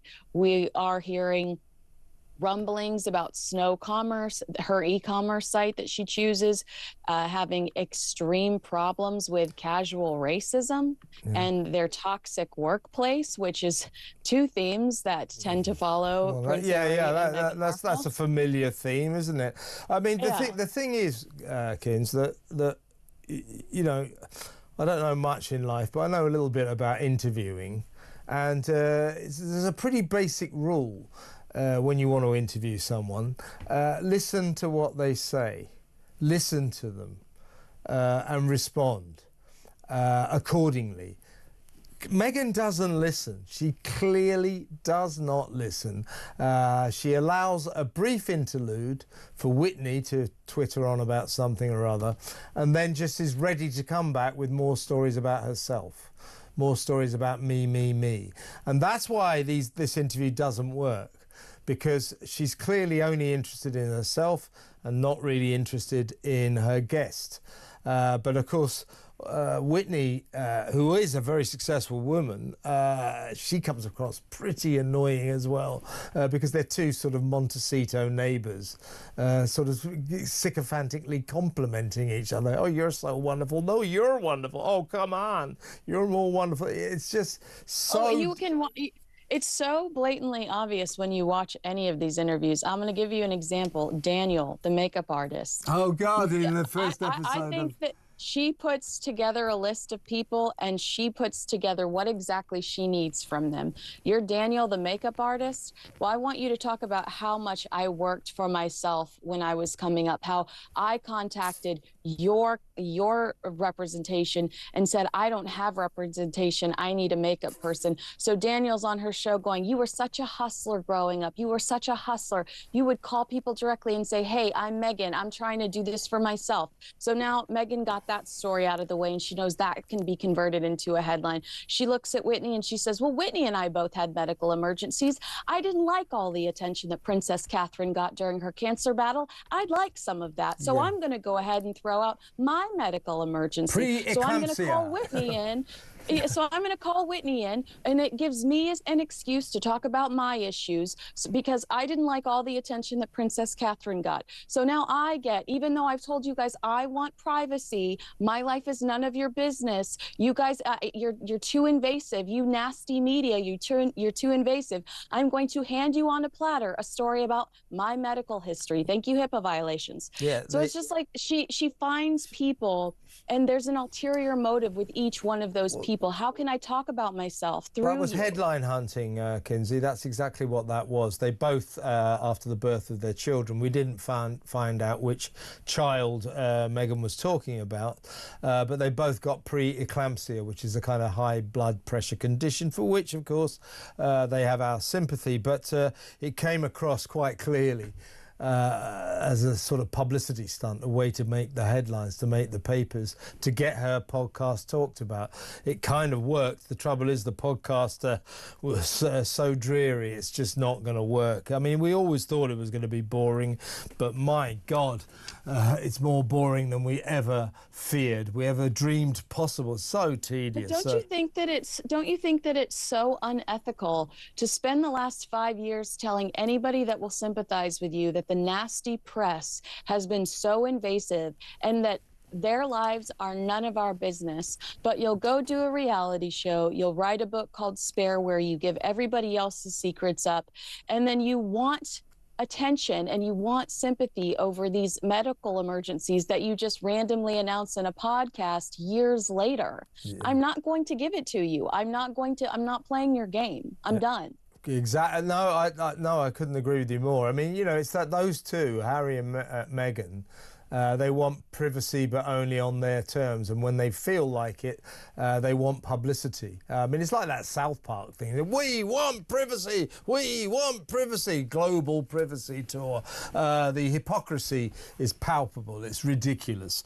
Let's talk about Harry. Now, he just stole some of Meghan's limelight, really, by flying over unexpectedly to be in the London High Court this week as he continues, like a dog with a bone, this forlorn case against his father's government demanding armed police protection, automatic armed police protection, when he visits Britain on his own or with his family, Meghan and the kids, although I don't think Meghan will ever come to this country again. He doesn't get that because he's not a frontline royal, but he keeps suing, spending millions of pounds trying to get it. I think purely because William gets that and he wants the same as William. Now, it's such a ridiculous case. He's spending so much money on it because the British government are basically saying, and the police here, look, on a case-by-case basis, whenever you're coming over, if you're bringing the kids or you're bringing Meghan, particularly if you're going to go and see the King, get in touch. And if we think you warrant guns with cops, an armed police guard, you'll get it. But just tell us first. So the only thing he's suing about is he doesn't want to do that. He wants it to be automatic. And the only reason for that, because that's ridiculous, but that's what he's doing. He's spending millions just for that. The only reason for that must be that's because of what William gets. He wants the same as William. He wants that status. It's as simple as that, isn't it? Yes, but I have a question for you. Have you noticed the evolution in messaging? Because the initial messaging coming from Prince Harry's camp was, we don't want taxpayers to pay for our security. We are willing to pay for our own armed guards. We just want access. willing to pay for the police. And you cannot treat the British police like your personal security watch. They're not available to hire. So that suggestion. They're too busy throwing people in jail for mean tweets. Well, that's true. But so that was the original messaging. And have you heard this time around, the messaging has been that Prince Harry was given a different treatment than they singled him out. He received inferior treatment. They singled him out, this inferior treatment, and that's what they're fighting this time around. Well, of course he got inferior treatment. He left the royal family. He stopped being a frontline royal. That's why he gets inferior treatment, because he has not got the same frontline working royal status as the rest of the family. It's as simple as that. That's why he doesn't get it. But it's such a minor point that he's clinging on to like a kind of rabid dog with a bone. It's so ridiculous, because it's not that the British government or the police are saying we won't ever give you armed guards. On a trip-by-trip basis, if they think he warrants it, he will get it. He wants it to be automatic on every trip, and that's why he's wasting millions of his own dollars, millions of his own pounds, on a ridiculous case that he's been told is never going to succeed. And now the British government, the barristers for the Home Office here, the Department of Home Security, as they call it in the States, have said that this is a clear case on Harry's part of a continued failure to see the wood for the trees. Well, I also stress it's millions of dollars of your money, of taxpayer money, that's going into fighting this, and that's so completely unfair, because we all didn't wake up and grow up in the gilded cage that Prince Harry did. Prince Harry has an unlimited income because he's selling his family secrets to Penguin Random House, Netflix, and anybody else that will listen to them, and you don't. So while you're being told that the prices over here are going up and the prices over there are going up, and you're having to fork more over to the government thanks to Keir Starmer, Prince Harry is just wasting your money and your dollars having an adult hissy fit on a global scale, and somebody needs to shut him down and put him in his place. I understand his father is ill. I understand his father is trying to keep his distance for his mental health as well as his physical health. But I do sometimes wish that Prince Charles or King Charles would put a boot in it and, just stop. Well, let's just quickly let's conclude on that, because a lot of headlines over here that Harry flew in to London just as his father was flying out. Charles and Camilla, of course, flying out to Italy for their state visit. And people say, oh, well, the timing was all wrong. Well, that's rubbish. I mean, in fact, the day before Charles went out, he went for cancer treatment. The next day, he flew out to Italy. But, of course, Harry could have come over 2 days earlier and seen his dad. What we're hearing is his dad doesn't want to see him. He's had enough. He's drawn the line at his son's brat-like behaviour. And this court case, it's almost as if Harry has sat down and thought to himself, now how can I show the British people what a spoilt little brat I am. Oh, I know. I'll continue with this court case. And I think his father, like so many of us in this country, has now concluded that this old ginger nuts is a spoilt little brat and he's had enough. Now, also, last point, Kinsey, he's talking about, oh, well, you know, got safety, my safety, I could be killed. Where's he flown out to now? Ukraine. Yeah, Ukraine. Ukraine. Yeah. That's safe, isn't it? When he's not in Zimbabwe or wherever, you know, like it's unbelievable. I mean, sometimes I think the most interesting aspect of Harry and Meghan is their complete lack of self-reflection and the fact that they are totally unaware of the way that their actions are presented to the real world. So I have little to no sympathy for him. I think he's a moron, and I wish he would be productive with his life. It just feels like they spend so much more time complaining than they do spend or promoting a loose fruit spread than they do actually contributing something positive to the world, which is what they promised us upon leaving the British royal family, living a life of service. And it seems like they don't do anything today unless... Self-service, living a life of self-service.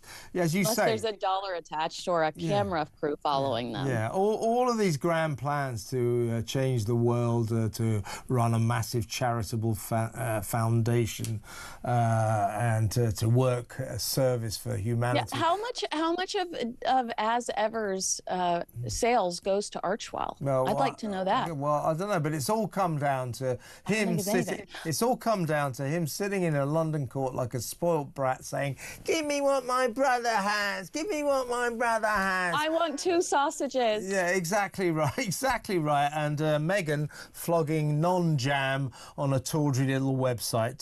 So much for their grand plans. Prince Harry has bravely come to unsafe Britain, despite living in a country where pretty much every other person seems to have a gun, to argue that he needs greater security when he is here. He's at the Court of Appeal today. Cases are running right now, where he is appealing against a ruling which dismissed his last challenge to the level of police protection he receives when he is in the UK. He claims that he cannot come to the UK with his family, with his wife and his kids, because he doesn't feel they are too safe. Now, the case is going to be heard for today and tomorrow in front of 3 judges. This dispute goes all the way back to 2020 and is one of a number of High Court battles he's fighting over recent years. Let's talk to Di Davies. He's former head of Royal Protection about this. Hello, Di. Yes, good morning to you. Thanks for joining us. It's always quite an interesting thing. We've seen that Prince Harry, he's come back to visit his father when he found out he had cancer. He's here for his court cases. He's returned, obviously, for the Queen's funeral and for the King's coronation. I mean, does his security differ every time, depending on whether it's a private visit or he's coming here for a state ceremony? And what is the level of security that he's concerned about? Well, it's a complex old scenario because VRAVEC, the committee that decides the level of security, as I understand it, have come up that if he gives notice, they will consider each visit, depending on what it is, on its merits. In terms of risk assessment, every time he comes, somebody, I can assure you, will have carried out a risk assessment. The truth is, they decided, rightly or wrongly, 3.5, 4 years ago, that he wasn't entitled to 24/7 protection like his father and his brother because he no longer is a working member of the royal family. As I understand it, he always has a liaison officer from my former command, Royalty Protection. In other words, he will get a liaison officer. One of his beefs is that his current security, who many of them are ex-Royalty Protection officers paid 3 times what they would have been by the Met, they are still with him. They know perfectly well the score. If there is a risk to him, no government department will hide it, not make them aware. So this is all a complete, utter nonsense and a waste of your money and mine. That's interesting because I thought one of the concerns he had is that his security can't have guns, even if they're ex-Royal Protection, ex-Met. They can't carry guns because they're private security, and he wants people who could protect him and his wife and his kids if he's here. I've always been rather sympathetic. It's on the basis that he doesn't need protection because he's a working royal. He needed protection because he's the son of the king and he fought in Afghanistan on behalf of Britain and the British forces. He's a double target because of that. It doesn't matter whether he's living off Netflix royalties or whatever. He's still a royal. I don't think that the Islamist extremists and others who would try and harm him really care whether he's working in the royal family or not. So to me, he's always at risk and deserves that security. Surely that's the case. Well, I understand that point of view, and to a degree I have some sympathy. But as I say, each visit, each time will be assessed. I lecture on the history of attacks, pleased to say, on a number of cruise ships and other places, on the history of attacks. And I can assure you, the number of times royalty protection officers have had to draw a firearm and protect are almost non-existent. The only last real time was Princess Anne, when she was attacked in the Mall. So the truth is, you don't really need, as far as I know, and of course I'm retired now, a gun to protect anyone in this country. Yes, certain members of the royal family do get it because of their status, and again, somebody much wiser than I now have decreed that is a risk. I say again, if there was a substantial, credible risk, he will get the appropriate protection. The security. I just wonder, we don't always know in advance that there's going to be an attack. That's the worry.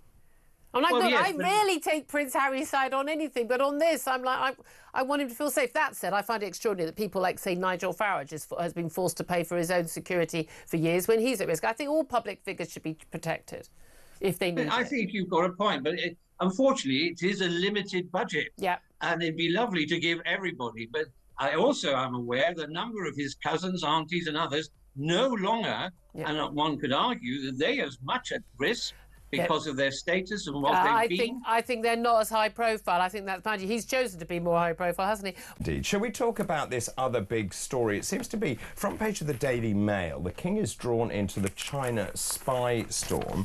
The Daily Telegraph says the King caught in Andrew spy row.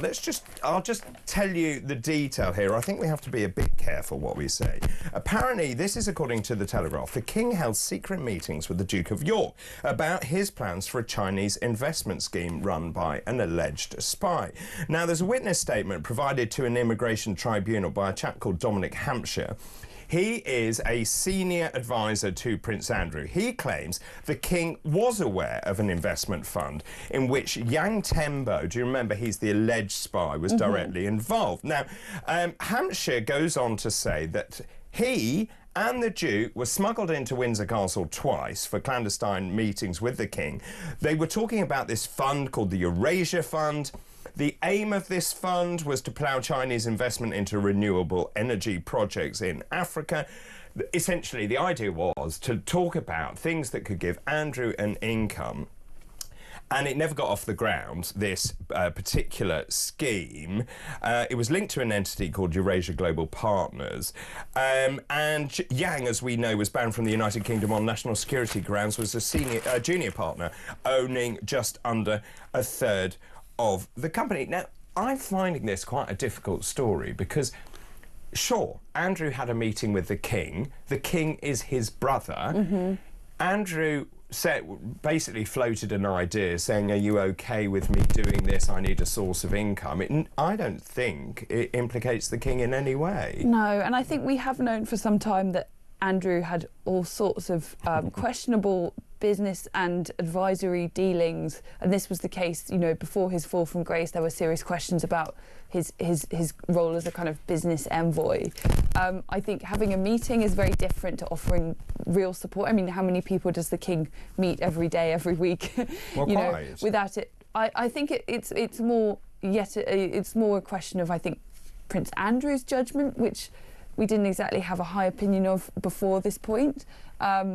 I think perhaps there's more to this story that may come, like if more comes out about the extent to which the King has been entertaining this. But I'd say a couple of meetings in the grand scheme of the King's schedule. With your brother? Exactly, yeah. I mean, I think the whole thing is very strange indeed. Now, Buckingham Palace, I will tell you what they've said, insisted the King had no knowledge of the Duke's dealings with Yang.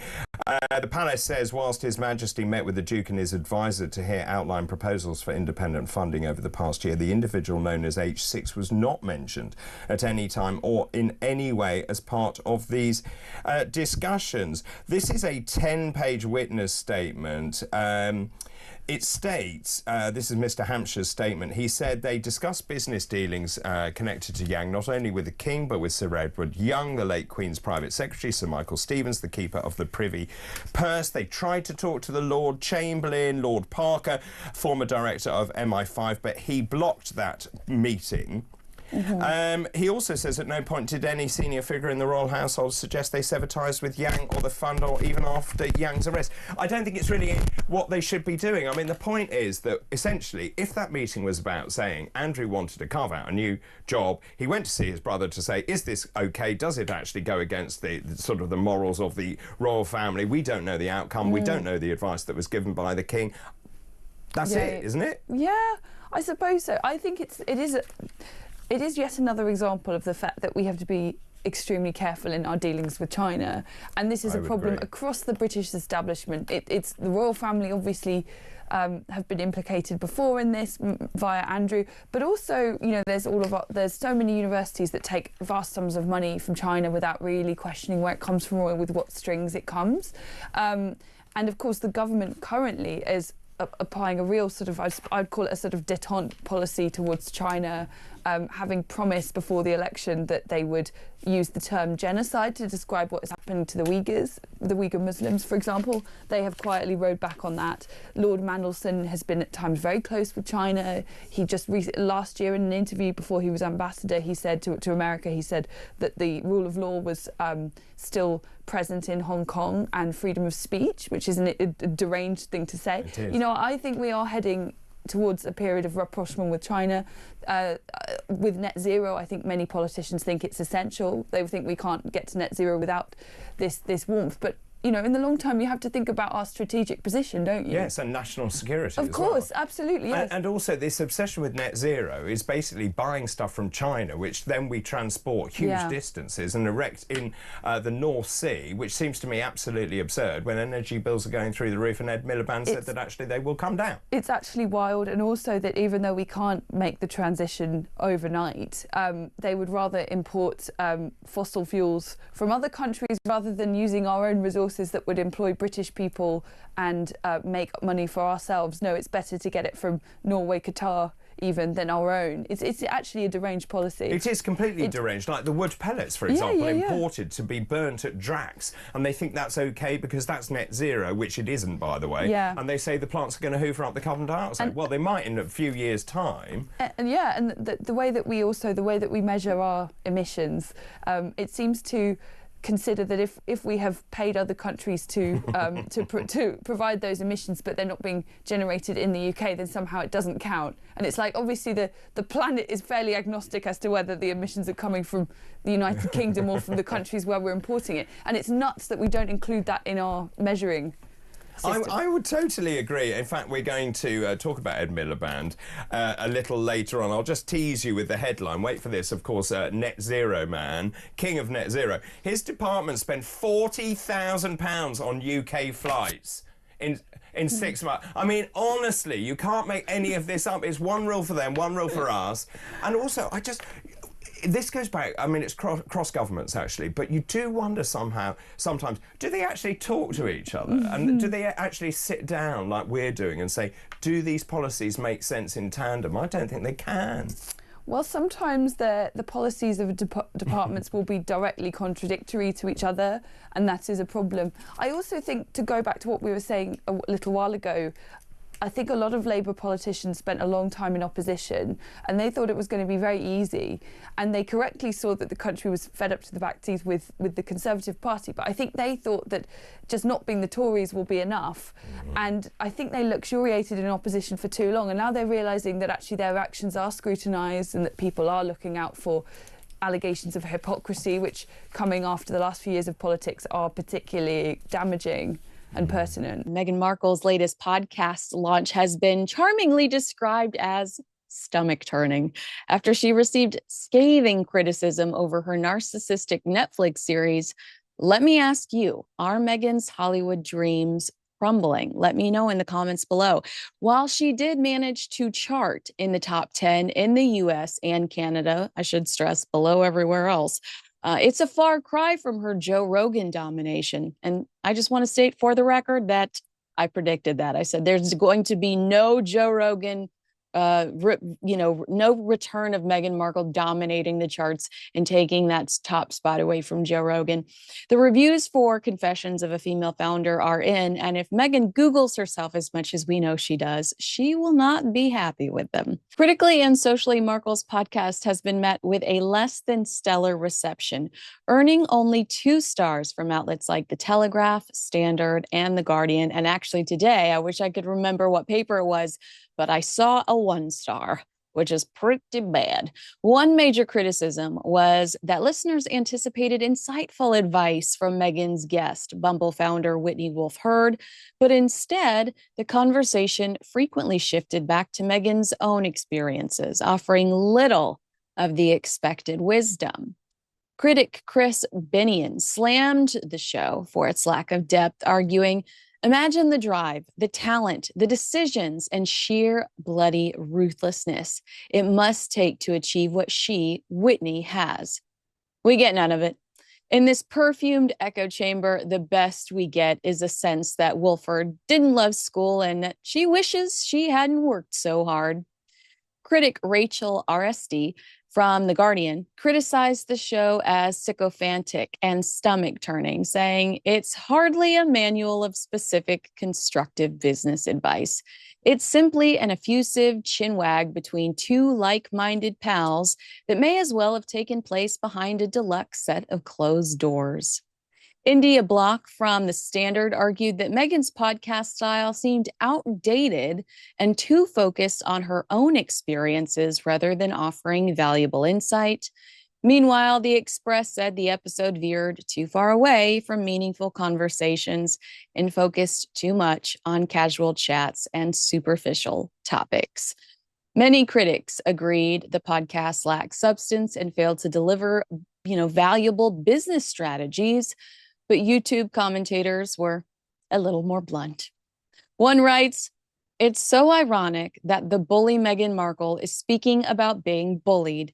She is one of the least credible women on the planet, and there is so much evidence on the internet to prove it. Another says, Confessions of a Female Founder appears to be yet another strategic vehicle for Meghan Markle to surround herself with paid compliments celebrating her beauty, strength, and uniqueness, as though that alone were a masterclass in entrepreneurship. Anyone tuning in expecting genuine insight into building a business, such as funding, team building, market strategy, or even a sliver of practical advice will be sorely disappointed. But then again, why would such details matter when the spotlight is on 2 privileged women who either inherited their path or married their way into them? Let's be honest, there's no real struggle here, no real story, just glossy self-promotion wrapped in elite detachment. The result? Something entirely unrelatable, uninspiring, and frankly, quite tedious. Should I just drop the mic? Should I just slam my laptop down like Prince Philip and storm out? Because that's the quote, that's the comment. Similar, this commenter says, Meghan has people on her show to interview her, while one user suggests, return to the Senabale case. Yeah, we get you. That is a much bigger story, isn't it? One commentator joked, podcast should be called Confessions of a Narcissistic Hypochondriac. Another joked, why is she always whispering? Is she afraid she's going to lose her voice again? Speaking of her voice, we got a lot of comments on her voice, by the way. One user says, this voice, so dramatic, so exaggerating, so heavy, and burdened, and most of all, so incredibly ridiculous. Another user says, Interesting how she didn't seem to have the same mentality back in the UK to rise above. She certainly gets more criticism now than back then. Straight to the point, this comment says, so fake and boring. Another comment focuses on Meghan's history with exaggerating, saying everything is life and death, facepalm emoji. This commenter agrees. She had it all, done it all. Everything happened to her. Her tone is so exaggerated, sing-song tone so fake, with another user replying, old gal trying too hard. Here's a comment that says, yuck, playing the victim card again. It's relentless. With a reply that says, right, spare me. Now she thinks she's Cher. Megaflop can't keep track of her copious lies. Another exchange reads, the biggest bully playing victim, with a user agreeing, great comment. The original poster then commenting under that, had it with these two, can't wait to see their titles removed. This comment we can all probably get behind. It just says, make it stop. Make it stop.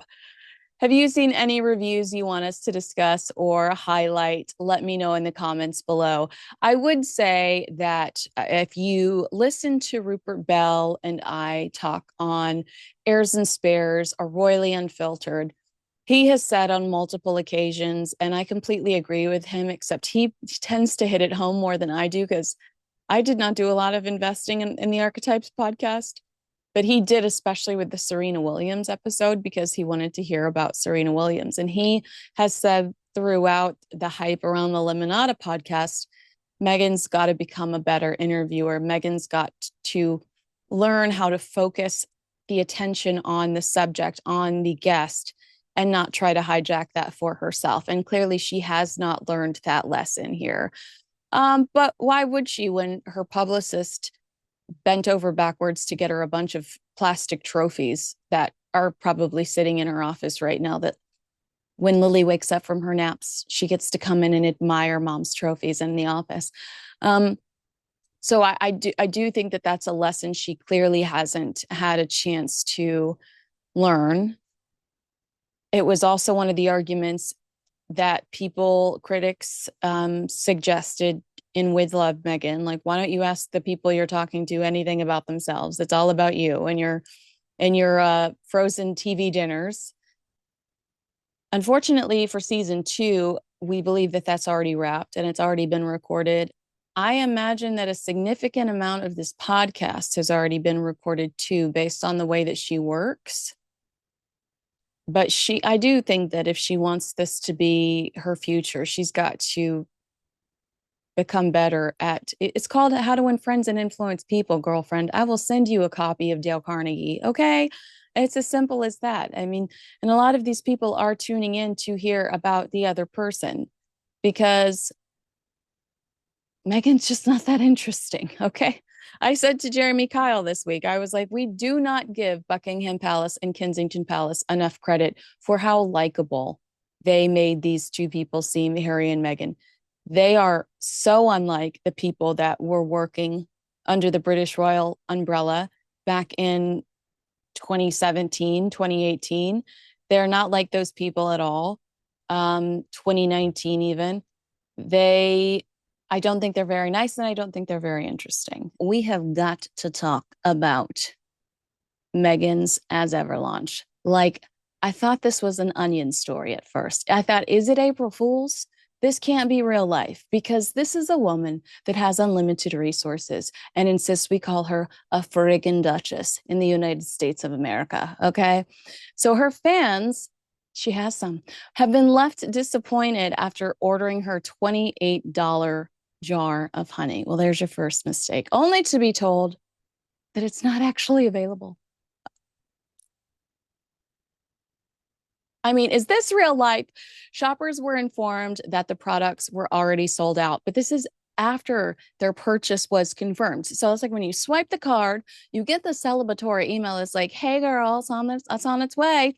And then you're like thinking you won the lottery, because Meghan is minutes away from going on Instagram, doing her victory lap, going like, sold out, all 5 products flew off the shelves. Okay, you're psyched. You are one of the chosen few. God favored you that day. Okay, well, guess what? JK, because Some of her customers were later informed that like they didn't actually have the honey that was in their cart and that they took their money over. Okay, this is like ludicrous to me. Now they did receive, I should stress, to be a good girl, they did receive a full refund and another item of their choice with a personal message from Meghan promising exclusive access to future launches. No, thank you.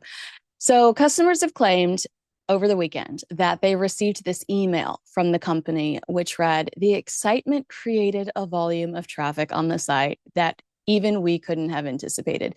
It's Meghan's success. Meghan is so successful that this bad thing happened. I mean, there's no other explanation. She's just so successful that she screwed up really bad. The orders were happening so quickly that the back end of the site didn't have a chance to keep up.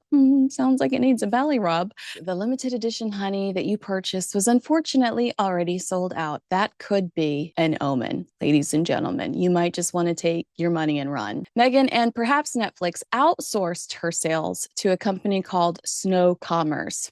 In the small print on Meghan's As Ever website, it actually says that this Cincinnati-based e-commerce site is solely responsible for all aspects of your purchases, like washing our hands clean of that.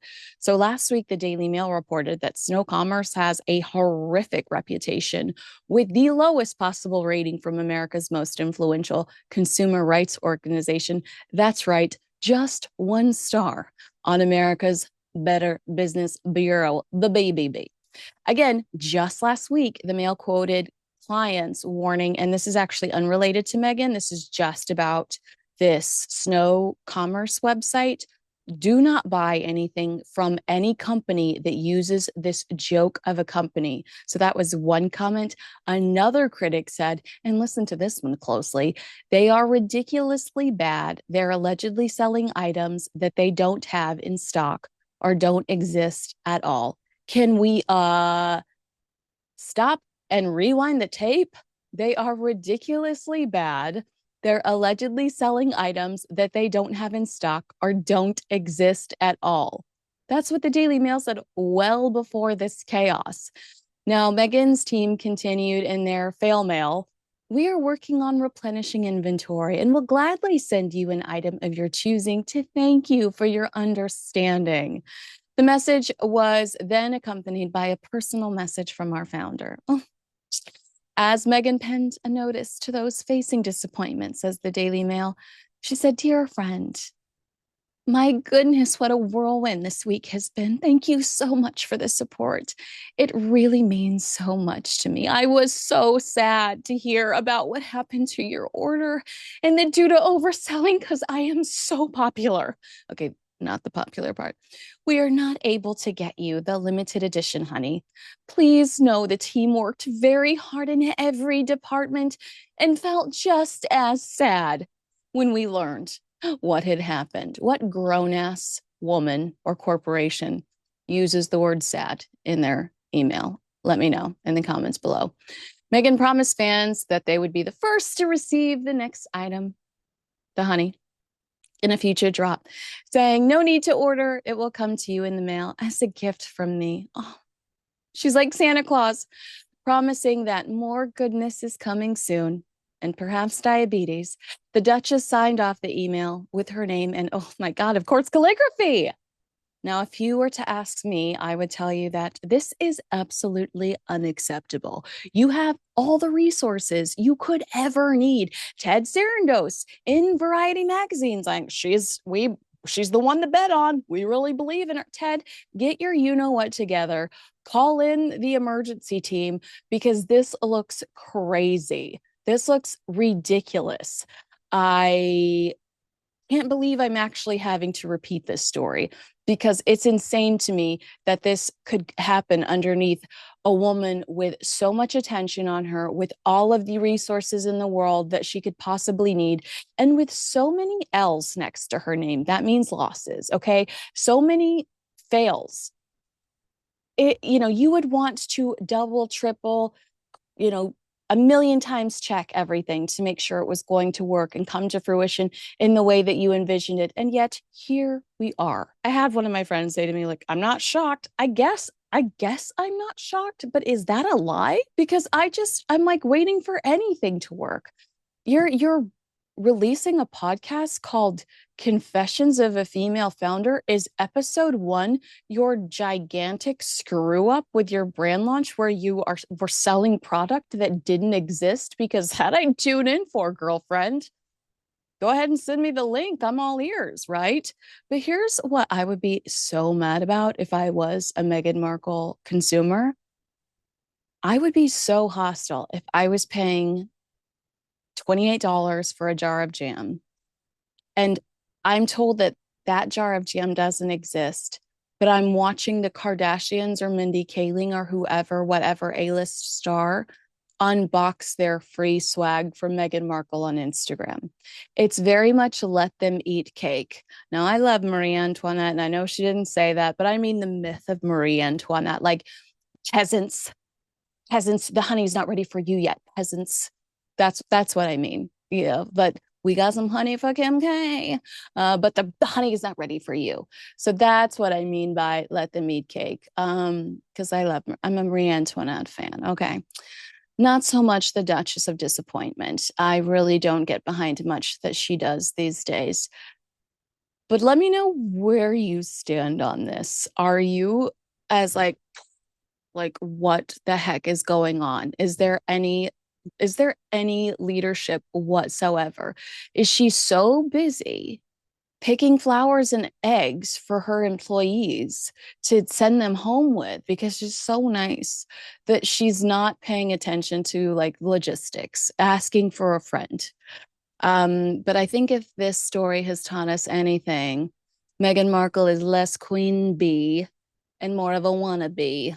I feel like it's months between the time I talk to you because so much chaos is happening around Harry and Meghan. And don't forget Page 6 reporting in November or December of last year that 2025 was supposed to be the year of the Markle Sparkle. I'm like, is she an arsonist? Because I'm not saying Markle Sparkle is not how I would define 2025 so far. It's been absolute chaos. And one thing that surprises me is the lack of support Prince Harry's been receiving, has not been receiving. Prince Harry hasn't received any support from Meghan throughout this whole Senabale scandal, and he's apparently incredibly depressed by it. What are the quotes? Prince Harry is deeply depressed and embarrassed by the probe into his charity Senabale and devastated that the foundation he started to honor his late mother has been ripped away from him. By the way, he quit the job, he quit it like he quit the royal family. A source told News Nation, Harry loves his charities. This is what he wants to spend his life doing. And now one of them is gone, and in the most horrible way. Do you have your little teeny tiny baby violin ready to go for Prince Harry? And where the hell is Meghan Markle defending him after years of Prince Harry burning bridges for her? This is such great stuff. First of all, the Markle Sparkle.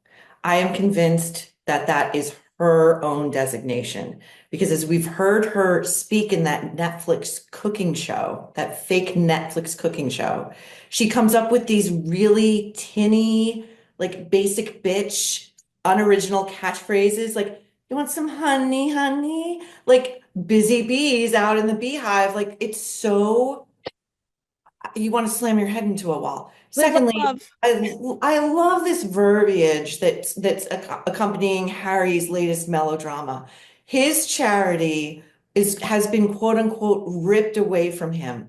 Passive voice, as if Harry too isn't the architect of his own misery, their own epic failures. Everybody's showing them the door prematurely. Please leave. Please take your grubby, tacky wife and this dust cloud of indignities that surround you and leave. My suggestion to Harry is the next time that Meghan is out of the house, he creeps around and searches for wherever she's pocketed away his balls, find them, affix them, and tell her to start acting like a decent human being, because she and he are both destroying brand Sussex. He's got some leverage here. He needs to stand up to his wife, his terrible, much loathed failure of a wife. He really does have leverage, but I wonder if the reason we're seeing her distance herself from him so dramatically, the 15 seconds in the Netflix series, I don't think he's going to be mentioned at all in the upcoming podcast because she's trying to position herself as this self-made girl boss. And the reality is, like, you have everything you have today, not because of Deal or No Deal or the fellatio from the pilot of the 90210, relaunch back on the CW, episode 1. Everybody go watch it. You have everything you have because you married a prince. You married King Charles's son. You married Princess Diana's son. And I think you're right. He does have the upper hand.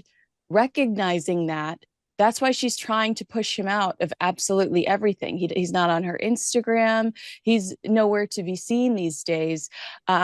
And I want to talk to you about these new revelations about Senabale. I loved this opening line from the Daily Beast. And yet another episode of the long-running soap opera, Meghan versus the Commoners. And then a source tells The Sun, the problem is it started with Meghan. Meghan doesn't like Sophie. This is Dr. Sophie Chandaka, who Harry and Meghan are currently at, well, mostly Harry, are at war with Senabale. And the story is, which Sophie slightly told us herself, which is kind of why I feel like this sounds very legitimate, because there are bits and pieces of this that we already know. Dr. Sophie says that Meghan shows up to the Miami charity event after RSVPing no with Serena Williams. So that's another layer of chaos, because you have this person there that they weren't anticipating with this other high profile individual immediately requests champagne. So according to this report, there are two foundations frantically searching the venue for champagne. It's Senabale and Archwell. All of these employees are looking for booze for Meghan Markle, which, by the way, the only new thing I've learned about her in 2025 is that she loves to throw one back. They can't find them, but they eventually, I think they do find it. Then Meghan and Serena go into a tent and want to be left alone to just drink champagne. And Dr. Sophie felt like Meghan dismissed her when she said hello. And then she was disappointed that Meghan wouldn't walk around and say hi to all of the donors with her, or just say hi to some of the high profile donors throughout the Polo event. And what else are you supposed to do? Yes, go say hi to the money. Go say hi to the people that are allowing Senabale to function. Does this story surprise you? Do you think there's some truth to it? And who does Meghan Markle think she is? Because that's very much, let them eat cake. I'm just going to sit in my tent and drink champagne. Well, what I have on good authority is that Meghan, from the moment she entered Harry's royal world, said that she, or believed, reportedly, that she has been put on this earth to become Diana 2.0, to finish the job, as it were. First of all, I think that the RSVP no quickly changed to a yes with no advance warning, because Serena was suddenly a yes. So now Meghan could come and show off her ultra famous, ultra accomplished friend. Why are we here? Apparently starving African children in need of medical attention. That's why we're here, right? Are we going to say hello to some deep-pocketed donors who might fund this mission? No, we're going to let everybody know we're here, but we're going to go off in the super VVVIP tent, not let anybody come. And by the way, have arms of these charities, these functionaries, instead of actually doing something that would advance this charity, run around looking for champagne for the Duchess and her friend Serena. It is all so disgusting. And then for Harry to reportedly say to Sophie, I need you to issue a statement defending this behavior. So now he's asking this well-regarded woman to use the currency of her own reputation and cheapen it by defending this garbage behavior. I'm sorry, sir. Again, you wonder why you were shown the door? You wonder why this was ripped away from you? You should have had a real come to Jesus talk with your wife about how you behave at these things. Yeah. It's way too late in the game for her to be pulling this garbage. It really is, especially when they're working so hard to change public perception. And sometimes it's just the easiest switch. Treat people the way you want to be treated. You know, it's like you don't have to create entire reality shows. You don't have to go write an entire book with a ghost blogger. They go to great lengths to change public perception when the reality is just don't be a dick. It's like it's super easy. You don't have to jump through all these hoops. One thing about this story that I had not heard yet, because there's all these whispers, like you say, that Prince Harry reached out to her, and one of the many people, Prince Harry, in the last few years of his life has begged to defend Meghan Markle. It's so weird. But Prince Harry, we knew, sent her a text message thanks to her Sky News interview. But according to this breakdown, the exchange, again, all starts over Meghan, because after the Polo event, Meghan texted Dr. Sophie, the content remains unknown. And the reply was icy enough to send Harry into a tailspin. One source told the Daily Mail, above all else, it was the way she says Meghan snubbed her on arrival that was the reason she wouldn't issue some kind of supporting statement. I'm wondering if Meghan texted Dr. Sophie, did you see all this chaos about the trophy? And Dr. Sophie was like, no, it's not my issue, Oh, it's so not her issue. It's not. She's lucky that Dr. Sophie handled that with the grace that she did. Meghan Markle is on video literally icing Dr. Sophie out and Velcroing herself to Harry's side so that Dr. Sophie can't get where she was supposed to be in that photo op. No, no, no. Again, Meghan is always center frame. Who do you think you are? You're just in a conflict. Like, what? Secondly, I think the problem that you just identified as to why these two can't change public opinion and do the simple thing of treating others as they would like to be treated, or recognizing their privilege and actually going a little bit above and beyond, is because they truly think, well, Meghan truly thinks she's better than the rest of us. So she deserves better treatment. She deserves special VVVIP treatment. She's not going to get grubby and shake hands with like people who aren't famous and rich. What are you, crazy? Yeah. So she'll never get there because she can't, because she truly thinks that she is on another earthly plane of existence. And we're just lucky to try to log on to her website and buy some honey. It's ridiculous. Okay, Rupert, we have to talk about this actually, you were working, so I don't know if you saw all the gossip surrounding this ridiculous headline about Prince William hiring Princess Diana's divorce attorneys. And the way that it was worded initially, this was a Richard Eden scoop, was terrifying. I mean, to somebody that doesn't know what's going on, that rarely engages with this, or is just, partially invested in the success of this family, I think you read a headline that says, like, the future of William and Kate's marriage revealed after he hired divorce lawyers for a shocking royal twist. You're like, what's going on? Is everything okay with William and Catherine? Shame on the Daily Mail for stirring this pot. Do you want me to explain, or do you want to explain the logistics behind this Prince William hire? Well, I think you're right in the sense, I'll get you to explain it, but in essence, it's a lazy headline. Yes. Because obviously this very famous lawyer firm, anyway, they're just a top lawyer firm who worked with Diana. But of course, they worked on the divorce. But actually, I think what it is the Prince of Wales and the Princess want to have sort of their own legal team behind them, and the ones they're going to work with, presumably, for some time going forward.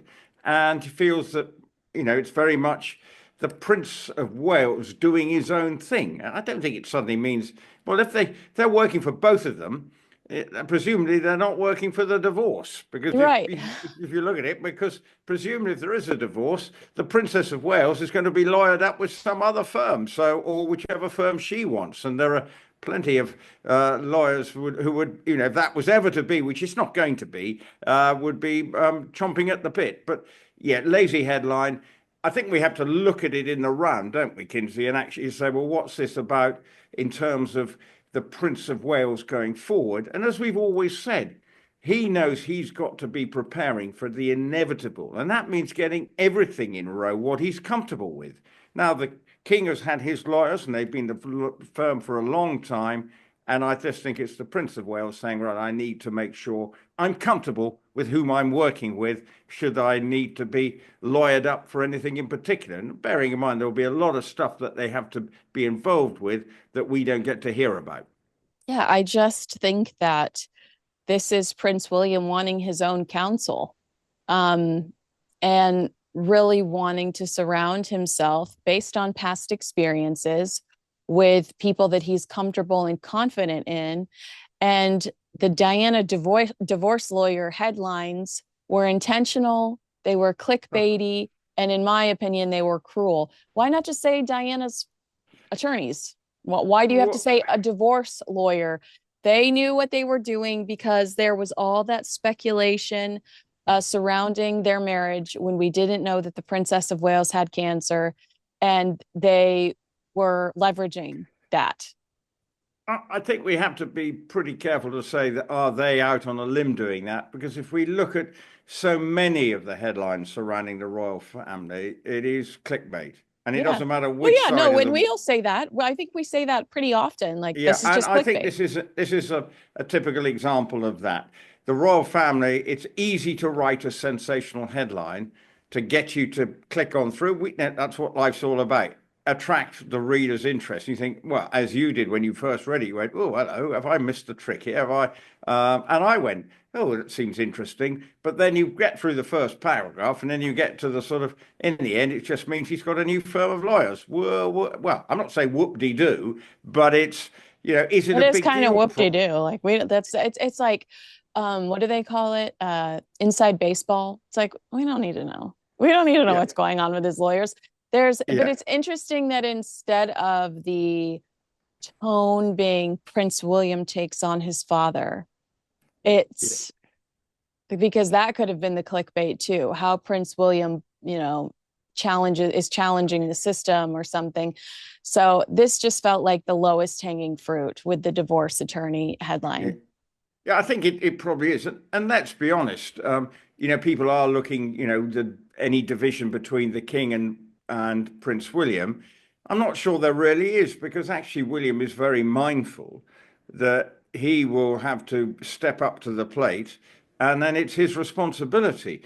And you probably feel that actually he, in his case, will be king for quite some time, given the age and everything, just looking at his father. I'm not saying no, but obviously we don't know when. Yeah, no, it's just... You just sort of clarify this. I'm not trying to... I don't want to create some clickbait. It's technically impossible for King Charles to have the same reign as his mother. It's just impossible. That's all you're saying. It's just impossible. So what we're saying is, I think that, and what the role now for the Prince of Wales is to learn to make sure he is ready whenever that is. And if part of it is part of his preparation is to have a legal firm. Look, they're not the smallest, they're certainly probably not the cheapest legal firm to have on the books.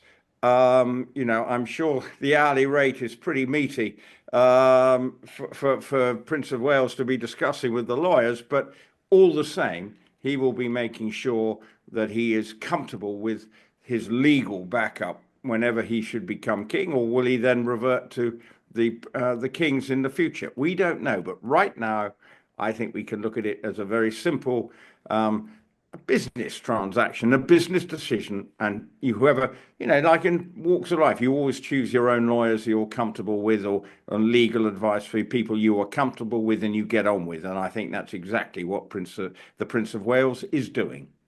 Agree. Yeah.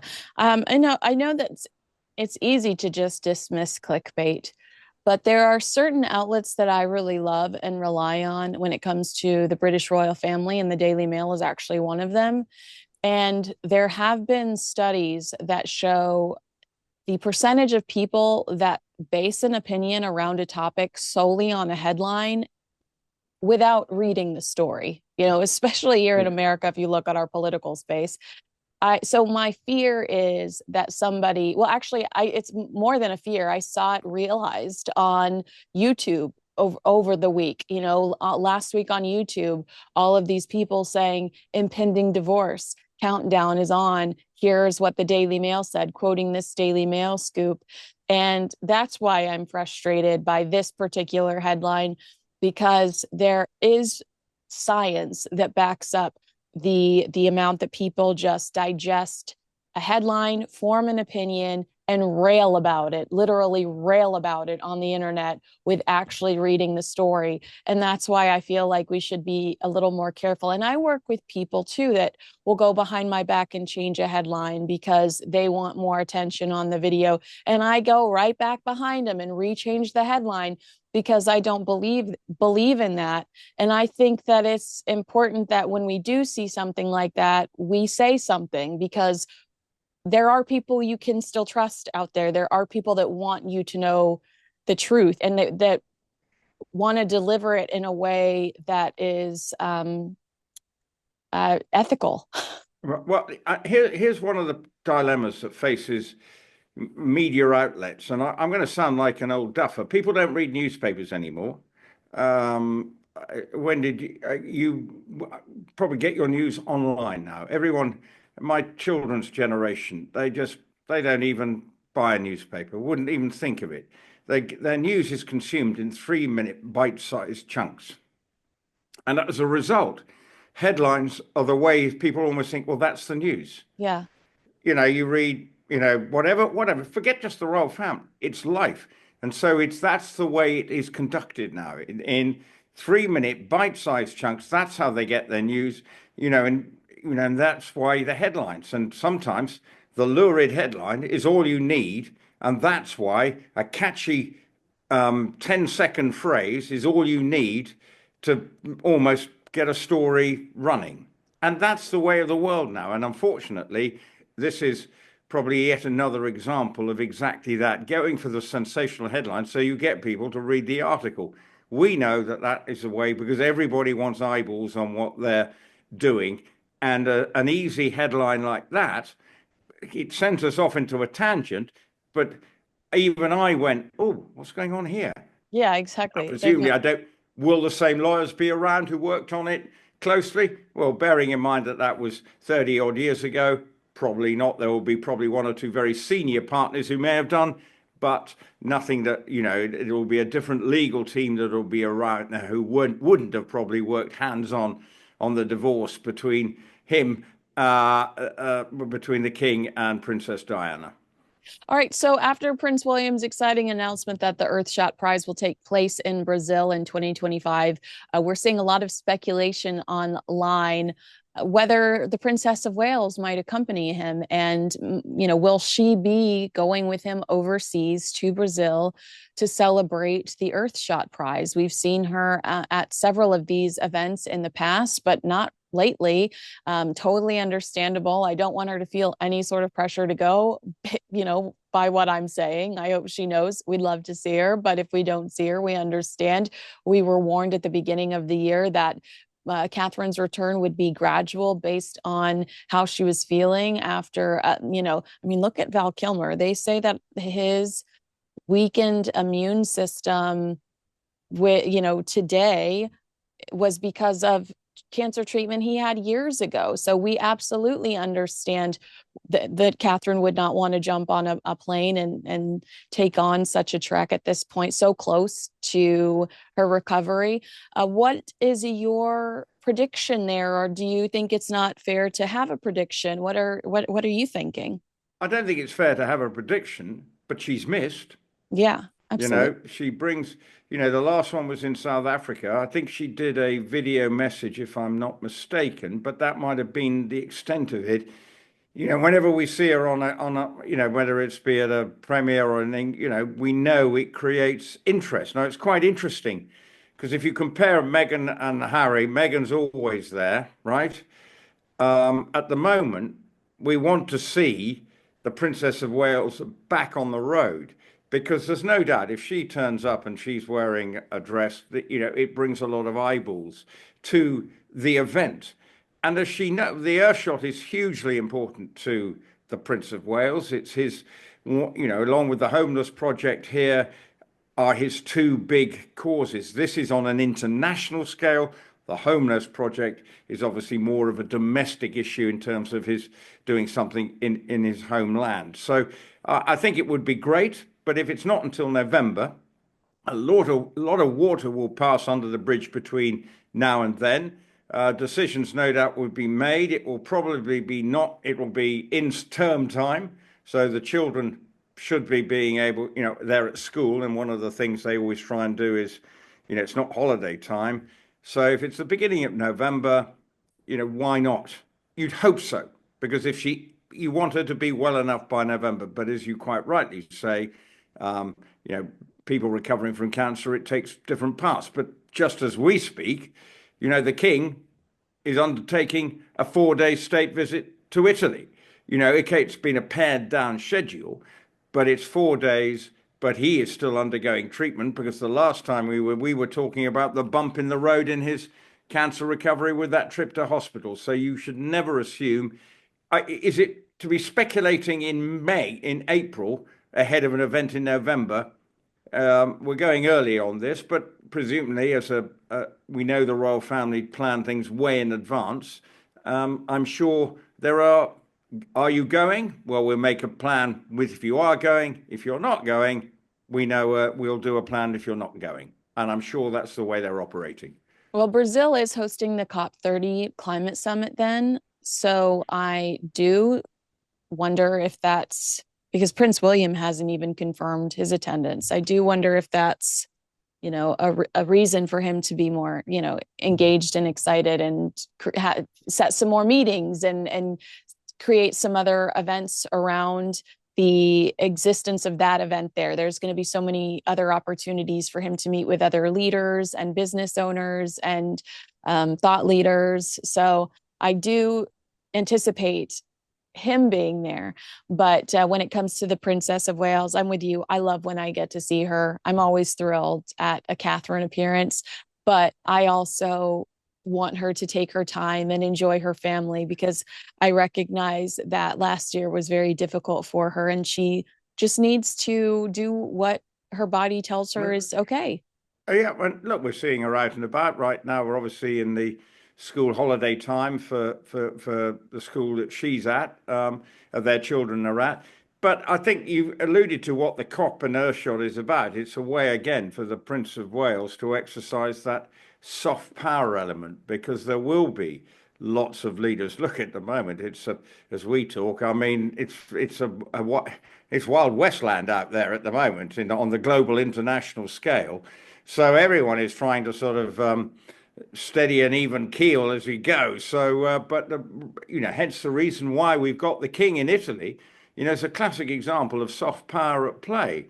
And that is what the royal family are good at. And the Earthshot is something that he's passionate about, the environment, really taking on from his father, who was the sort of Pathfinder general when it came to the environment back from way back when, and always was thought of as being a complete and utter screwball. Right.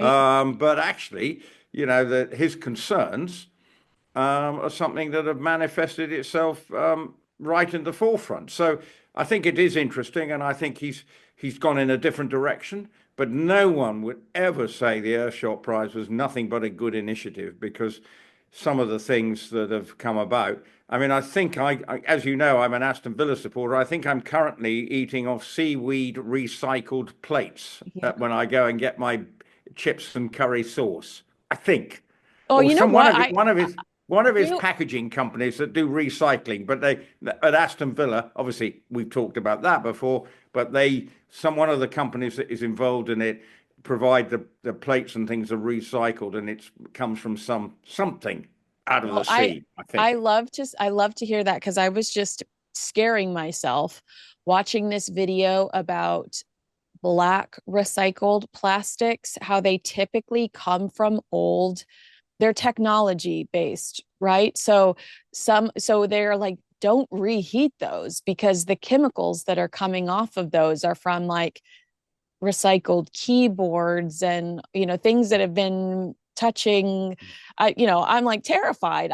How do we not think about these things? But I remember, I'm like a hoarder. Like if there's a good container, I'm like, if we get takeout and there's a good container, I'm like, we should save that container. That's a really good container. You're the polar opposite. You're the polar opposite to my wife. Throws out everything. She's the antithesis to a hoarder. So if I leave anything alone, it's in the bin before you can say Jack Robinson. So we're polar opposites. Or my wife is polar opposite to you then. Yeah, so I'm glad to hear about the seaweed alternative because that's so much healthier. I just don't even think we realize sometimes what we're just going with the flow and we don't realize that some of the things that we do. And that's what I love about Earthshot, Prince William introducing us to a lot of these. We've talked about the little trash can that people set around the marinas, and that it collects trash. It floats in the water and collects trash, but makes sure that sea life doesn't get stuck in it.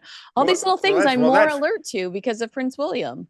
Well, you're also alert to it because your passion for rather large obstacles that swim around the sea, isn't that right? So you're fully aware that, well, it is one of the great issues, the sort of plastic pollution in our oceans. So I mean, I know, but okay, we can get, that's a wider debate. We're supposed to keep it on the sort of royal ship. The fact of the matter is, the Earthshot is a good initiative. He's obviously got the profile. And actually, if you compare this to what has been going on with all the other stuff, when we come to talking about Meghan and Harry. Well, let's talk about Sandoval. Well, the point I'm going to make here is about the fact that his royal position does open doors for him to get the support. And one of the problems that Harry and Meghan, and it's come out from this, the breakdown of relationship with his African charity, is he no longer has that power to draw in big, high-profile companies because he's got a tarnished reputation because of what he's been doing and saying about the royal family. Whereas Prince William does seem to be in a much stronger position to try and bring in people and see if they can support whatever charity it is, whether it be the homeless in this country, getting big players behind that, and the same with Earthshot on a global scale. It does give an element of what his soft power is all about. And his lack of drama, the lack of drama in his personal life, the lack of giving any oxygen to the drama surrounding his brother does make us focus on what he's actually doing and the message he's actually trying to spread.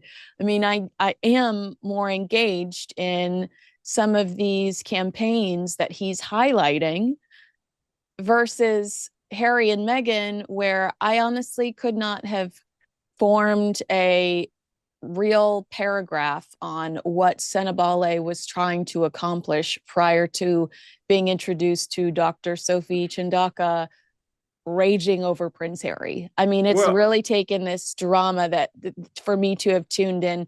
Prince Harry, I guess the messaging is mixed up in the chaos, and that's a weakness for his brand. Well, isn't it true of any brand? If they've got mixed messaging, it's very hard if you're selling anything, for that company to work. And this is when you come back to, as ever, what's it selling? Pretty mundane. Loose fruit preserves. Tea bags, basically. No, she says they're satchels. She says they're tea satchels. I want to swear. Don't do it. Tea satchels. Sorry, it's a tea bag, and you put it in. We have to infuse it, don't we, or steep it? I mean, what does she take us for? No, we've gone a bit off. We've gone straight in there. We've got to back off. Rain off. Well, I want to ask you about these quotes from Newsweek. I'm sorry, Newsmax. I'm lied. It's News Nation. Yeah. I knew I'd get it right eventually. Yeah. Prince Harry is deeply depressed and embarrassed by the probe into his charity, Senabale, and devastated that the foundation he started to honor his late mother has been ripped away from him. The source telling News Nation, Harry loves his charities. This is what he wants to spend his life doing. And now one of them is gone, and in the most horrible way. First of all, I'd say to you, Rupert, this is a guy that has all the time in the world. Start a new one. And then also ripped away. You quit your job the same way you quit the British royal family. How do you process that quote? Does it not surprise you because it's nicely packaging Prince Harry in the victimhood category yet again? Oh, somebody was mean to me and I lost something I loved. Well, he's a spoiled child. Yeah. That's what it's about. And he was, took umbrage about maybe the treatment or what, the well, it appears that there are very definite text messages with him trying to apply pressure on Sophie Chanduka, who, bearing in mind, her family's firm are the third biggest donor to Sentebale. So it's not as if she wants this thing to fail. And I've always known that it's tried to do good work. And if they've got 540 people working for them, it obviously has a good reach of people. But they are now going to struggle. And it's basically symptomatic of the way events have been played. They try and portray themselves as the victims, but it's happening too many times that they are the victims. Methinks you do protest too much, which I think I may be misquoting Shakespeare, but I think that is basically the upshot here, that they protest and say, it's not me, Gov. I want to ask you about the timeline here, because we found out some new details over the weekend about where some say this hostility originated, and it is in Miami, Florida. It's when Meghan RSVPs no to the Polo event that Dr. Sophie Chanduka and her team have been preparing, from South Africa. And I mean, what a trek to do all of these logistics over there and then come over to Miami and try to execute that. And at the last minute, find out a woman that insists everyone refer to her as a duchess is on the way, as well as a legitimate A-lister in the form of Serena Williams. Meghan shows up. Dr. Sophie says hello, feels completely dismissed. Meghan immediately starts asking for champagne. We're told that both entities under Archewell and Sentebale are running around like chickens with their heads cut off, trying to find Meghan Markle and Serena Williams champagne. And then Dr. Sophie tries to approach Meghan to ask her if she'll come personally say hello to some of the donors. These are very valuable people at this event. And Meghan is unavailable, very dismissive of the doctor. And basically, they say that that's where the hostility starts. But when I ask about a timeline, this is in the report. Markle later texted Chanduka, "The content remains unknown," and the reply was icy enough to send Harry into a tailspin. Is it Meghan that starts the conversation? And this is just me trying to figure out the timeline. Do we believe that Meghan starts the conversation about the trophy row? And, is Meghan texting Dr. Sophie saying, "Are you seeing all of this online chatter? This is insane." And Dr. Sophie's like, "Not my problem." The same way it wasn't your problem when I needed a friend to say hi to the donors. And then that's when Prince Harry gets involved and sends the angry "explain yourself" text message, yada, yada, yada. Do you get that sense reading these new updates? Obviously, I don't know the exact timeline. But the way this seems to be unraveling, once again, we know where it's all going wrong and who is at fault potentially here. Now, in the investigation, all might be revealed. But I'm pretty sure that Sophie Chanduka will have got a pretty good timeline and text messages. And if need be, they could be made public. She will have them on, would have kept them, because if you're as bright as she is, she wouldn't have pressed the delete button, I'm pretty sure. Also, it's interesting that Harry hasn't threatened to sue her. Well, therein lies part of the problem. He's got rid of, but because he knows he's probably on a very sticky wicket. But the timeline does sound like if you suddenly turn up and you're running around and you're lauding it or duchessing it, as in her case, at a polo event in Miami and demanding as if you're some diva beyond, Serena Williams, brilliant tennis player, wonderful, A-list, use her to good effect, because would be absolutely perfect. Get her to be photographed to some of the donors would be amazing. But no, because it's not Meghan controlling the narrative. It's Sophie and her team and her husband's team. All she had to do is turn up and say, just go do a bit of glad handing and look interested, take a few photo ops, and this was all brushed over. But if in case she said no, well, it's not supportive of her husband, And then now her husband's having to try and extract the problem. And then he, by all accounts, sends her saying he's defending his wife, which he's perfectly entitled to do. But if the initial timeline has come from her sending a text, sort of a miffed text from Meghan to Sophie Chandorka, then that's just not on. But again, we don't know 100%, so I'm just giving myself a backup clause here. But I have a feeling that this Polo event and around the Polo has unraveled it, and Harry has suddenly found off that this has gone out of control, and then he's basically gone, oh, I'm throwing my toys out, and and taken all the fellow trustees with him as a result of this. But I'm pretty sure the catalyst to it is Meghan. Yeah, I kind of like what you said. You're basically saying timeline doesn't matter. At the end of the day, we're finding out that Meghan Markle is the source yet again. So a source told the Daily Mail, above all else, it was the way she says Meghan snubbed her on arrival. That was the reason she wouldn't issue some kind of supporting statement. Meghan then sent something to Sophie, and Sophie responded. And after that, Sophie, was persona non grata.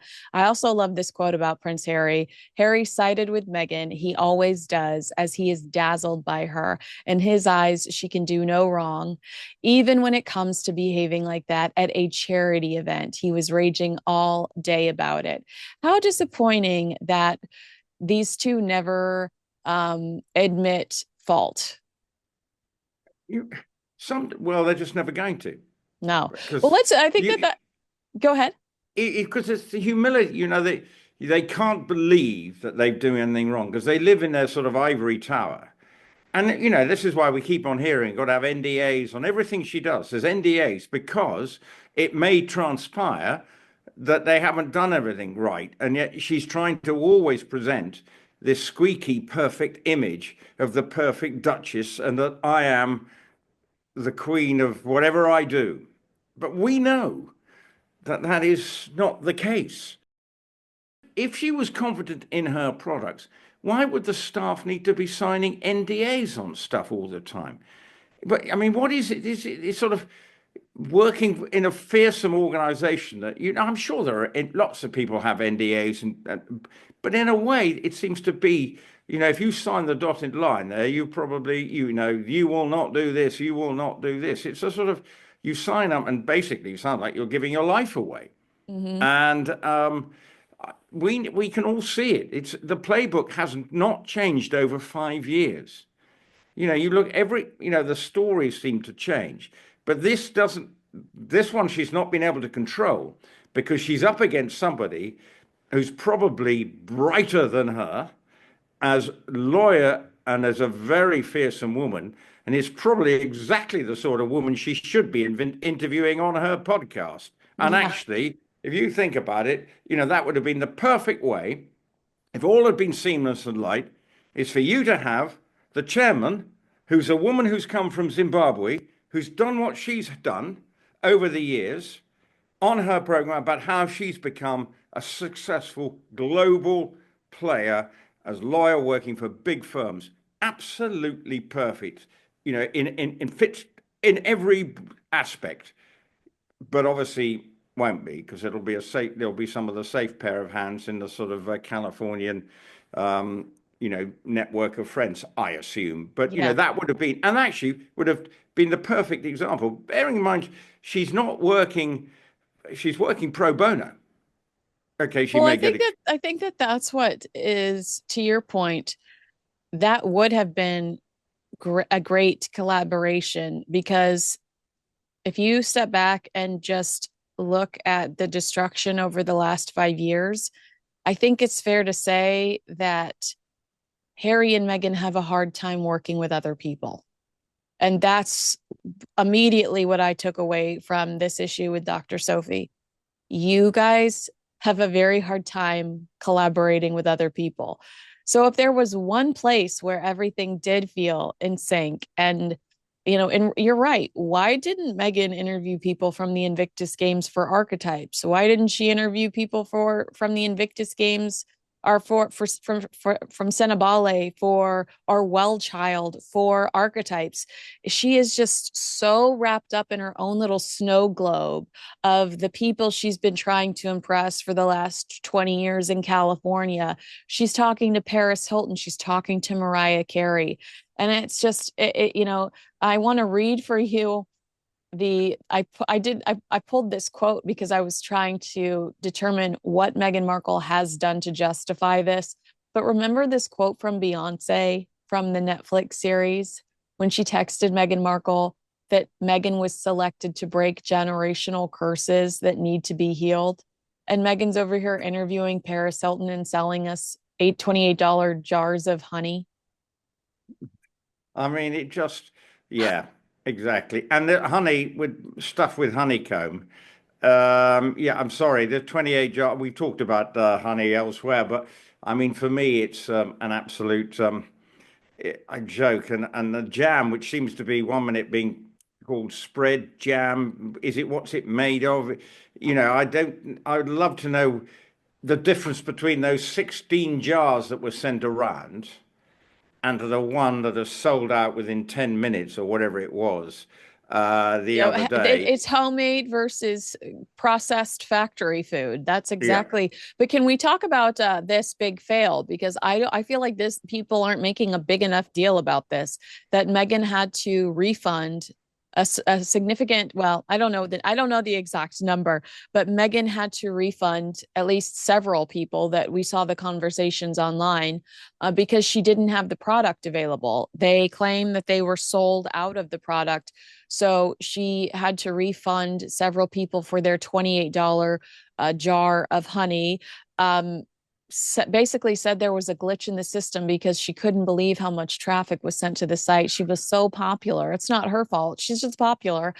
But isn't that unacceptable when you have resources coming from Netflix? Ted Sarandos is saying we're putting all of our efforts behind this person. We believe in her.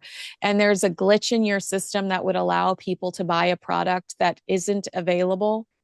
You've got to be so careful. You can't allow yourself to be a hostage to fortune. It means that, we know businesses, startups can always have a problem because suddenly you can't, the unexpected. But it's not as if this hasn't been hidden under a bushel and suddenly is out there.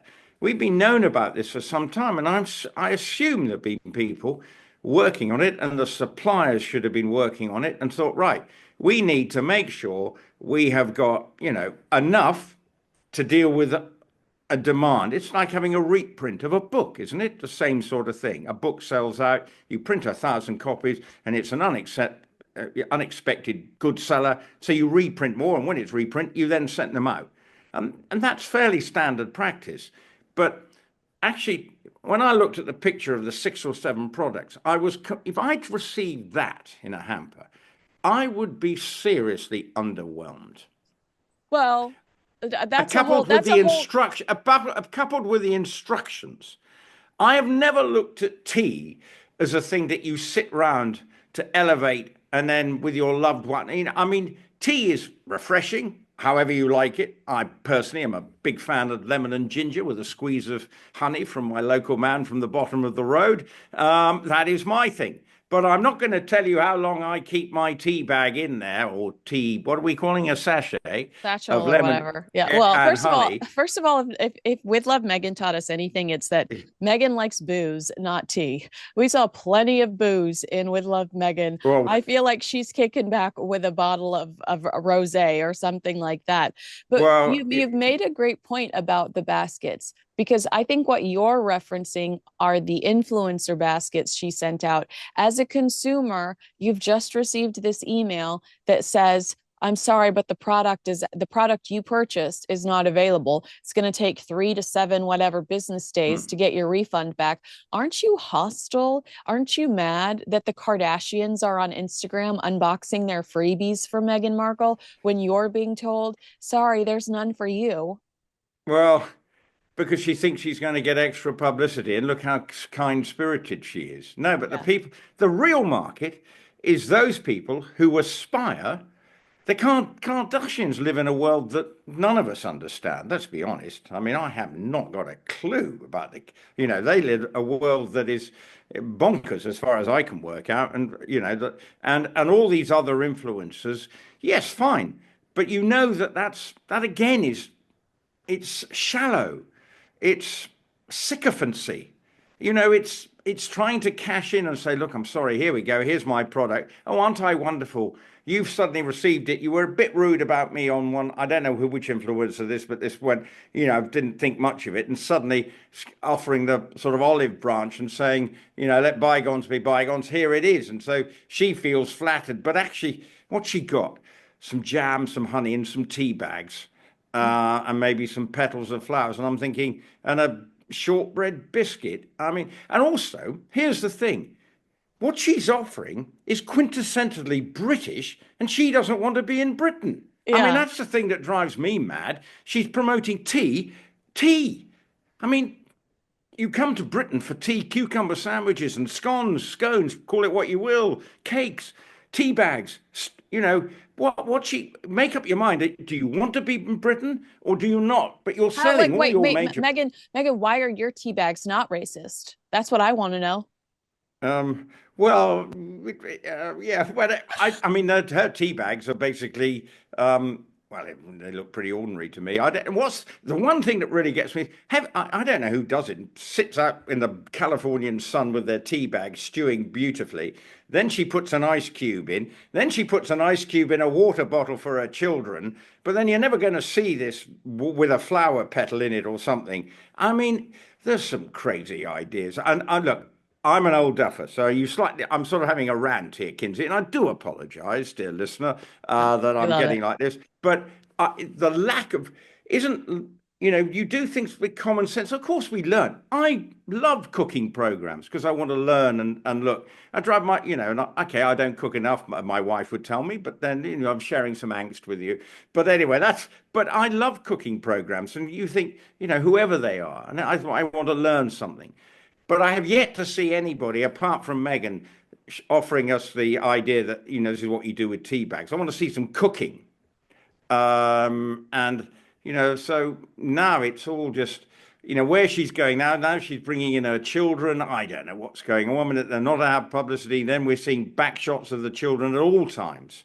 Tomorrow she's launching her podcast this week. I mean, she's all over the place, and there's just no consistency, and there's no real success. So I don't understand how long is she going to be able to fail upwards is my question. And it feels like infinity in this town, which is crazy to me because this town can be so unforgiving.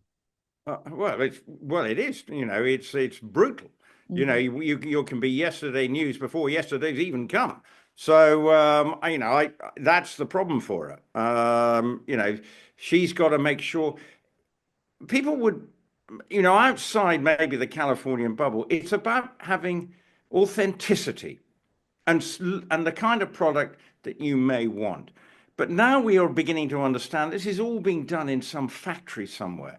And there's some people packaging this probably on a minimum wage somewhere, unless I've got it wrong, having to package this stuff, but they're probably also packaging everything. And I don't know what this spread's like. I don't know whether you've managed to get your hands on any yet, and I can't wait for you to test it live on Airs and Spares. But okay, would you please, I think you should. Did you see the review that I sent you over the weekend? Yeah. I knew you were busy, but I was like unintentionally hilarious when she says that it's a bit loose. I laughed until I cried when I read that line. What's she talking about? What's she talking about being a bit loose? Anyway, it's the texture, the consistency of the fruit spread, saying that it was so wet that her toast was sopping wet. And she's like, your toast should never be that sopping wet. They gave it 2 out of 5 stars and talked just about how it was super sweet. It was too sweet.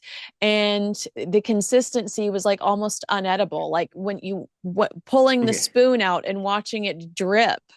I have no desire to ever. I must admit, it didn't. it wasn't appetizing, because what I just want to see in my raspberry jam is lovely whole raspberries. Right. But because isn't there some technicality, you can't call it jam because it's got lemon and other things in it, because a jam should only have 45% fruit and 55% sugar, and away you go. When I make my red currant jelly, it's red currants and sugar and water. And that's it. There's nothing else that goes into it. My big problem is actually making sure I get it to the right temperature to set. Okay? Isn't that the same as that's what jam making is about, basically? Two ingredients, sugar and the fruit. And really good jam has a high fruit content and nothing else, and it preserves naturally in the jar. Okay, and that's the whole point. Yeah, and so I'm if it's called spread, it means that they may be good ingredients, but it's not raspberry jam, and that's, I thought, what she was selling, that you would be making in your own kitchen.